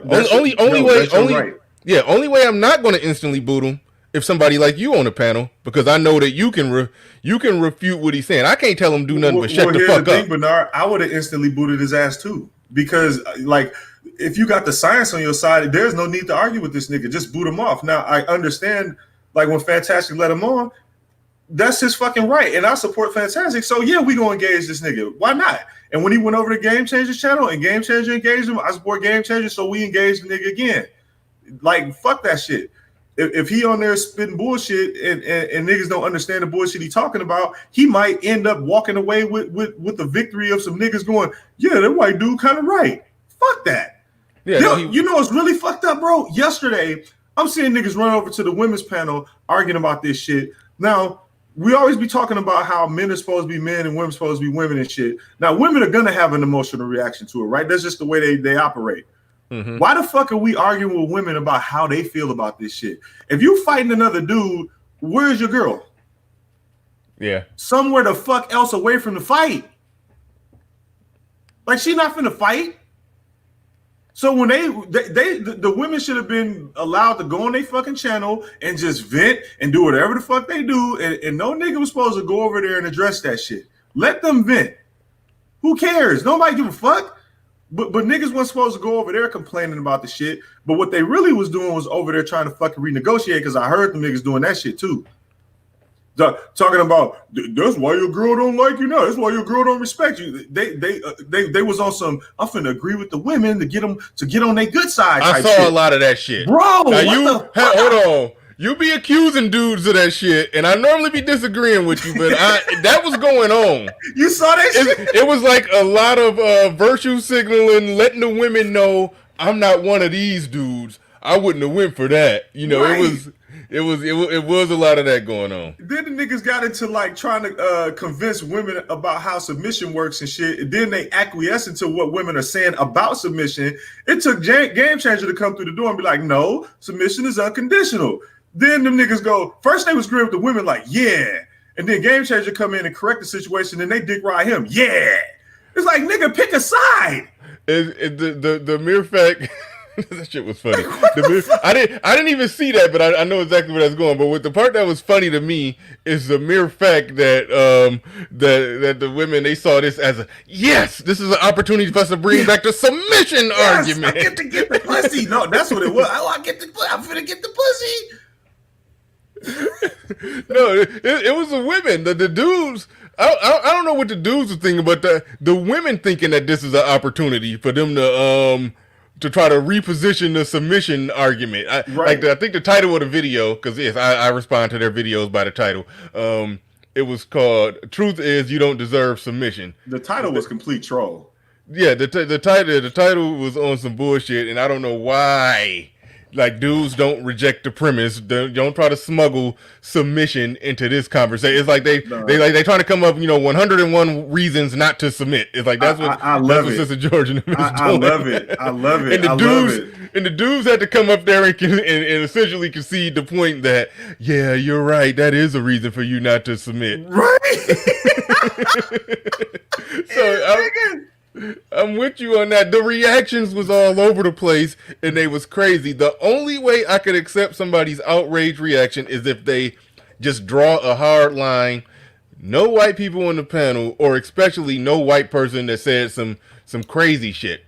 If somebody draw that hard line and they should be booted on sight, no questions asked, good. But if you allow a white dude on the panel and you allow him to say some racist shit, but you got somebody competent up there to refute his racist shit, like what NBA fans saying right there. If somebody would say some shit like that, and you or BGS is on the panel, I think Game Changer's good with handling that. You know, Complex, a lot of the brain trust people, they could break that shit down, and then it's just an intellectual, debate about race. It's okay to have that in the black manosphere. I don't think nothing is wrong with that. I'm not doing it because when it comes to a lot of that shit, I haven't done the research, and I think when it comes to race and IQ and all of that, I do think it's some decent arguments on both sides, and I'm willing to hash it out and discuss it, but I ain't about trying to do it with no white dude. We could talk about that, but if somebody want to allow a white dude to come on, and the white dude is coming with some science that it shows that black people got this IQ and white people got that IQ, and then you're coming with science and you can show that he wrong, ain't nothing wrong with that. Kick his ass in an intellectual debate, and that's what happened. That's what ultimately happened. But they spun it to y'all just bent down and kissed the feet of a white man. That was the part that was pissing me off. Bro, that was just, I'm telling you, Bernard, they made that argument because them niggas was trying to get back on the women's side. That shit is a distraction, man. Like, just look through that shit. Yeah. Just look through it. Go watch, go rewatch their stream. All them niggas was doing was advocating to get back on the women's team. Talking about we pookies, we stick there, we better than these niggas. You talking about that was happening on the breakdown? It happened on your channel too. This nigga was basically advocating that pookie niggas have like a unique perspective or advantage on life. That's why he was trying to get his fucking sob story off. That's why he was trying to get his points out the way he was trying to get them out. Okay, yeah. Oh, okay, I see what you're saying. And then they continued that shit. My head was over. Yeah, my head was over in the breakdown. But on my panel, you're saying the reason that they even showed up because they thought this was an opportunity that maybe we all gonna come together right now. Bro, them niggas tried to sneak in through the back door, and it wasn't just your show. They did it on the breakdown too. They did it on your show and on the breakdown. Yeah, I ain't watching everywhere doing that shit. Yeah, I ain't watching enough of the breakdown. I mean, probably like 1 minute, 2 minute tops. And that's no disrespect for them when I say that. I don't mean that in a disrespectful way. I just the amount of time I got to after my show, the amount of hours or amount of time I could put in listening to other people's shit is limited. So that's the main reason why I don't be catching the breakdown. I understand why you watch it, Zero, because it's pure entertainment for you. Because as you explained, you like to watch the negotiations, the male submission or whatever you call it. But bro, you know they over there doing that shit. But yeah, man, that shit was crazy. I'm glad I got you here because I thought you did a damn good job picking apart that dude in his arguments. And I know because I've listened to Charles Murray, and I forgot the other guy, one of his biggest adversaries, who they've had multiple debates, hour-long debates. I've listened to them. I've read the data on both sides. It's interesting shit. It is interesting. Well, the thing is, he read these old ass studies, but he doesn't know how IQ tests are constructed. He doesn't know how intelligence. He doesn't even know like factors of intelligence, like crystallized versus fluid. He doesn't know any of this shit. But he comes with these papers that some motherfucker wrote, who believes in Darwinism, which automatically is racist. Like, you know what I'm saying? So it's just like, you say Darwinism is automatically racist. So you saying you don't accept? Well, as soon as you're a science dude. You accept the theory of evolution. So are you making a distinction between Darwinism? But Darwin also believed that intelligence was genetic. And because we have DNA science to disprove that, there are no genetic markers for intelligence. Now, a lot of it comes from culture. You didn't watch the stream, but I was going over how, like, when you have strong cultures, like when I was talking about musicianship, right? So hip hop culture, musicianship is a big part of it, from vocals all the way to instrumentation. Now, if we take that lopsided hip hop perspective, it'll look like Black people are the most musically inclined and musically gifted people on the planet, just genetically. But the thing is, our culture is geared towards it. Our culture is geared towards the music. We pass down how to rap, how to do this, how to do that. A lot of conditions are genetic, like synesthesia, which is why when you see musical notes in color, or you see numbers and different patterns and shit, that helps you remember and put things together. But that has nothing to do with your ability to learn something or how to think about something. So by that logic, it's like you can't say that something is genetic when there is no scientific proof of it. There just isn't. There's no scientific proof that niggas are more gifted in music. It's just that if you look at it even on the surface, our culture is geared towards music. It just is. Hip hop culture is geared towards music. Okay, now what about the athleticism? I'm sure that's physical. That's phenotype shit. I mean, you put a bunch of niggas on a nigga farm in slave days, and you create giant, more physically superior people, which is what they did. We have evidence of eugenics. I mean, you can see the results of Hitler's experimentation over in Switzerland. Okay, now one argument that I heard that shows that our, us being more athletic than other races, we came essentially from West Africa. You look at the Olympics, the black men from the United States be winning. The people that come in second place are West Africans. That's where we came from. So what? Like, again, you raise physically superior people that ain't got shit to do with their intellect. It has nothing to do with that. Or they have nigga fire. Oh no, I understand that part. But what I'm just saying is there are differences. Okay, this is the part where I think some debate can be had. There are clear differences in races. There's a different average height. There's a different average finger length. There's differences in average athleticism. I just mentioned the West Africans, where we essentially came from. They're on average can run faster and jump higher than not just Europeans, but Africans from other areas. So that shows that there are clear genetic differences amongst people, even though they're physical. Yeah, I understand it is physical, but if there's physical difference, the brain is a much more complex organ. So that's why I feel like some arguments can be made that there's differences. Right, but we've mapped the genome to the tune of 95+%. So, and again, we understand and know because we have the data, there is no genetic markers for intelligence and race. Race is an imagined order by people.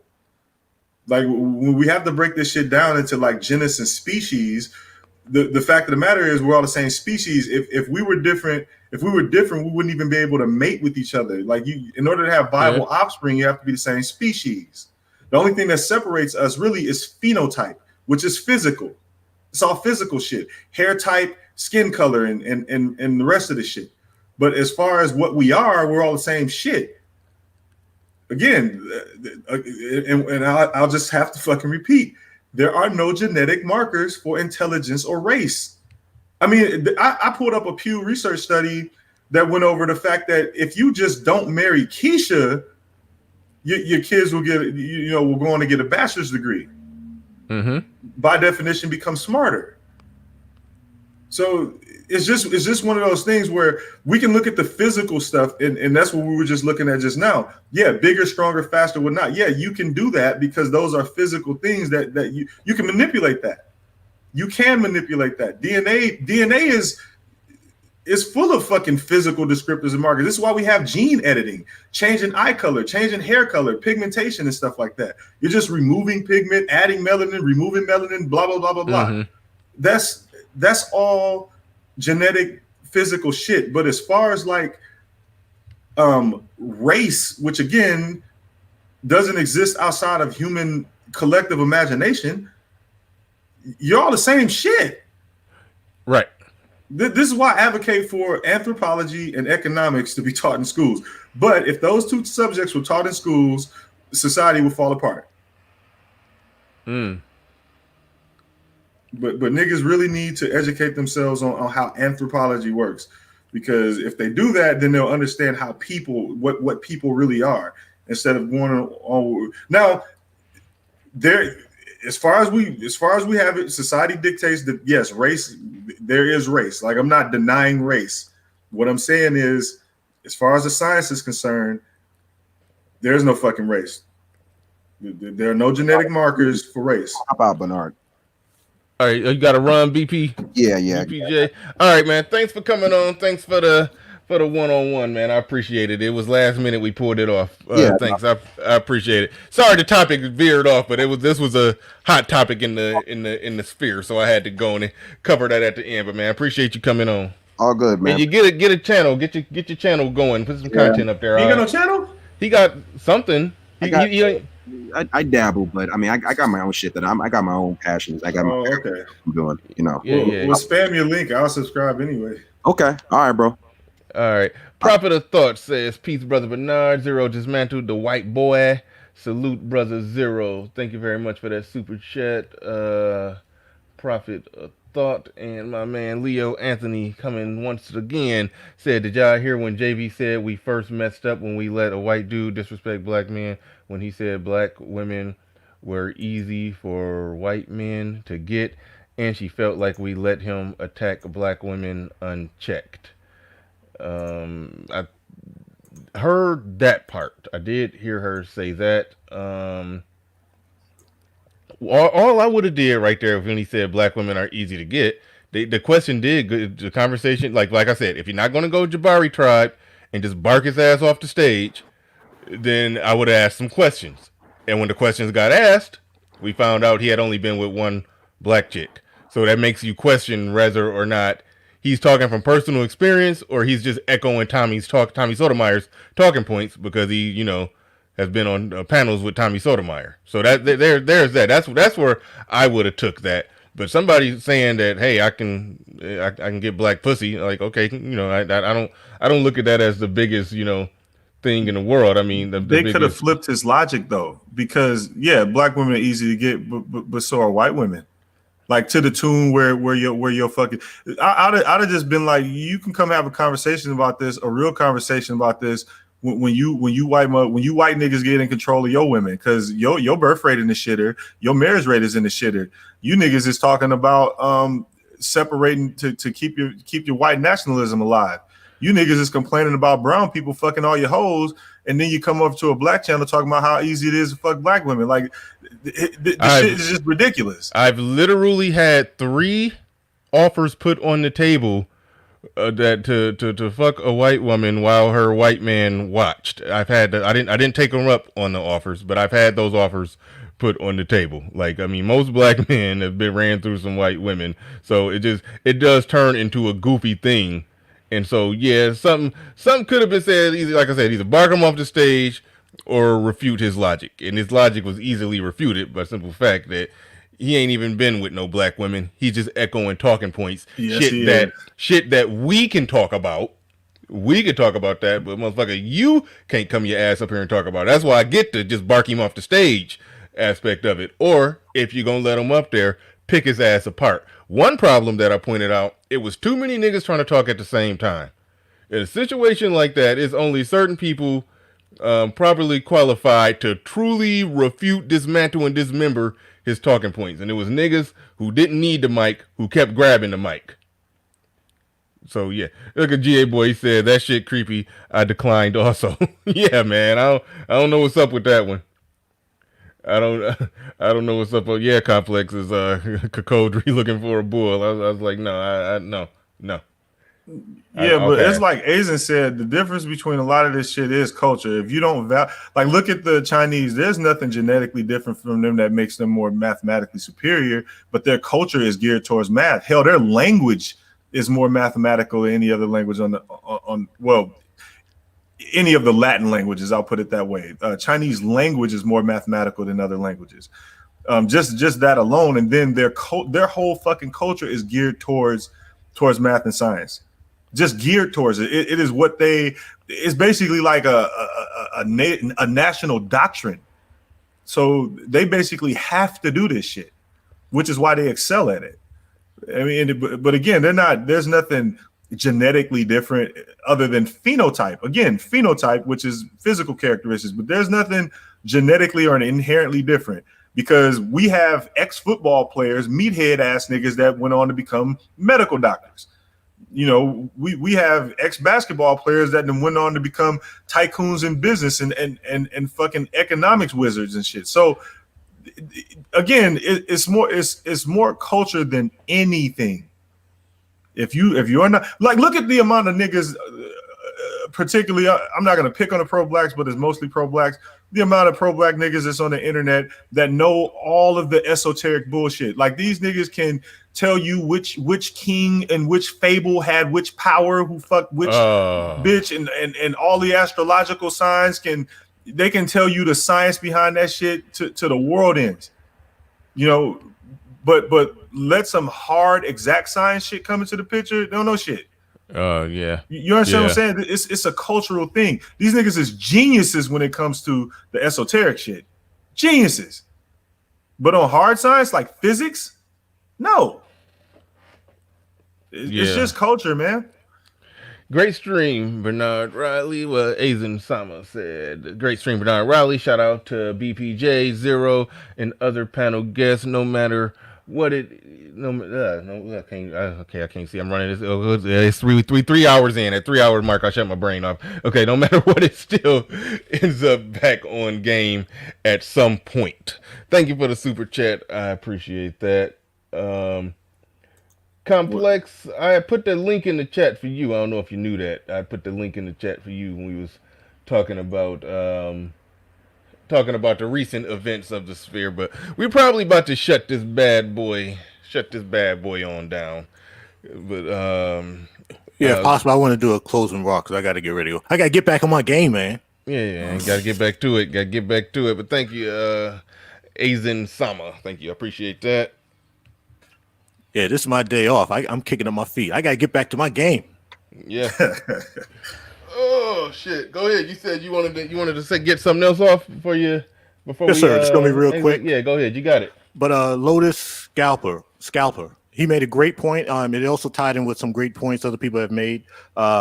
He said back in the 70s, men were only competing with people in their neighborhood, he's absolutely correct. Mm-hmm. Now women have to compete with the whole city. Women have thousands. That is absolutely correct. But there was something that I had pointed out on Sister George and Concrete Rose channel. Matter of fact, it may have been someplace else, but yeah, they were on the panel. And I said, the reason why I haven't remarried is due to the options available to me and other men out here.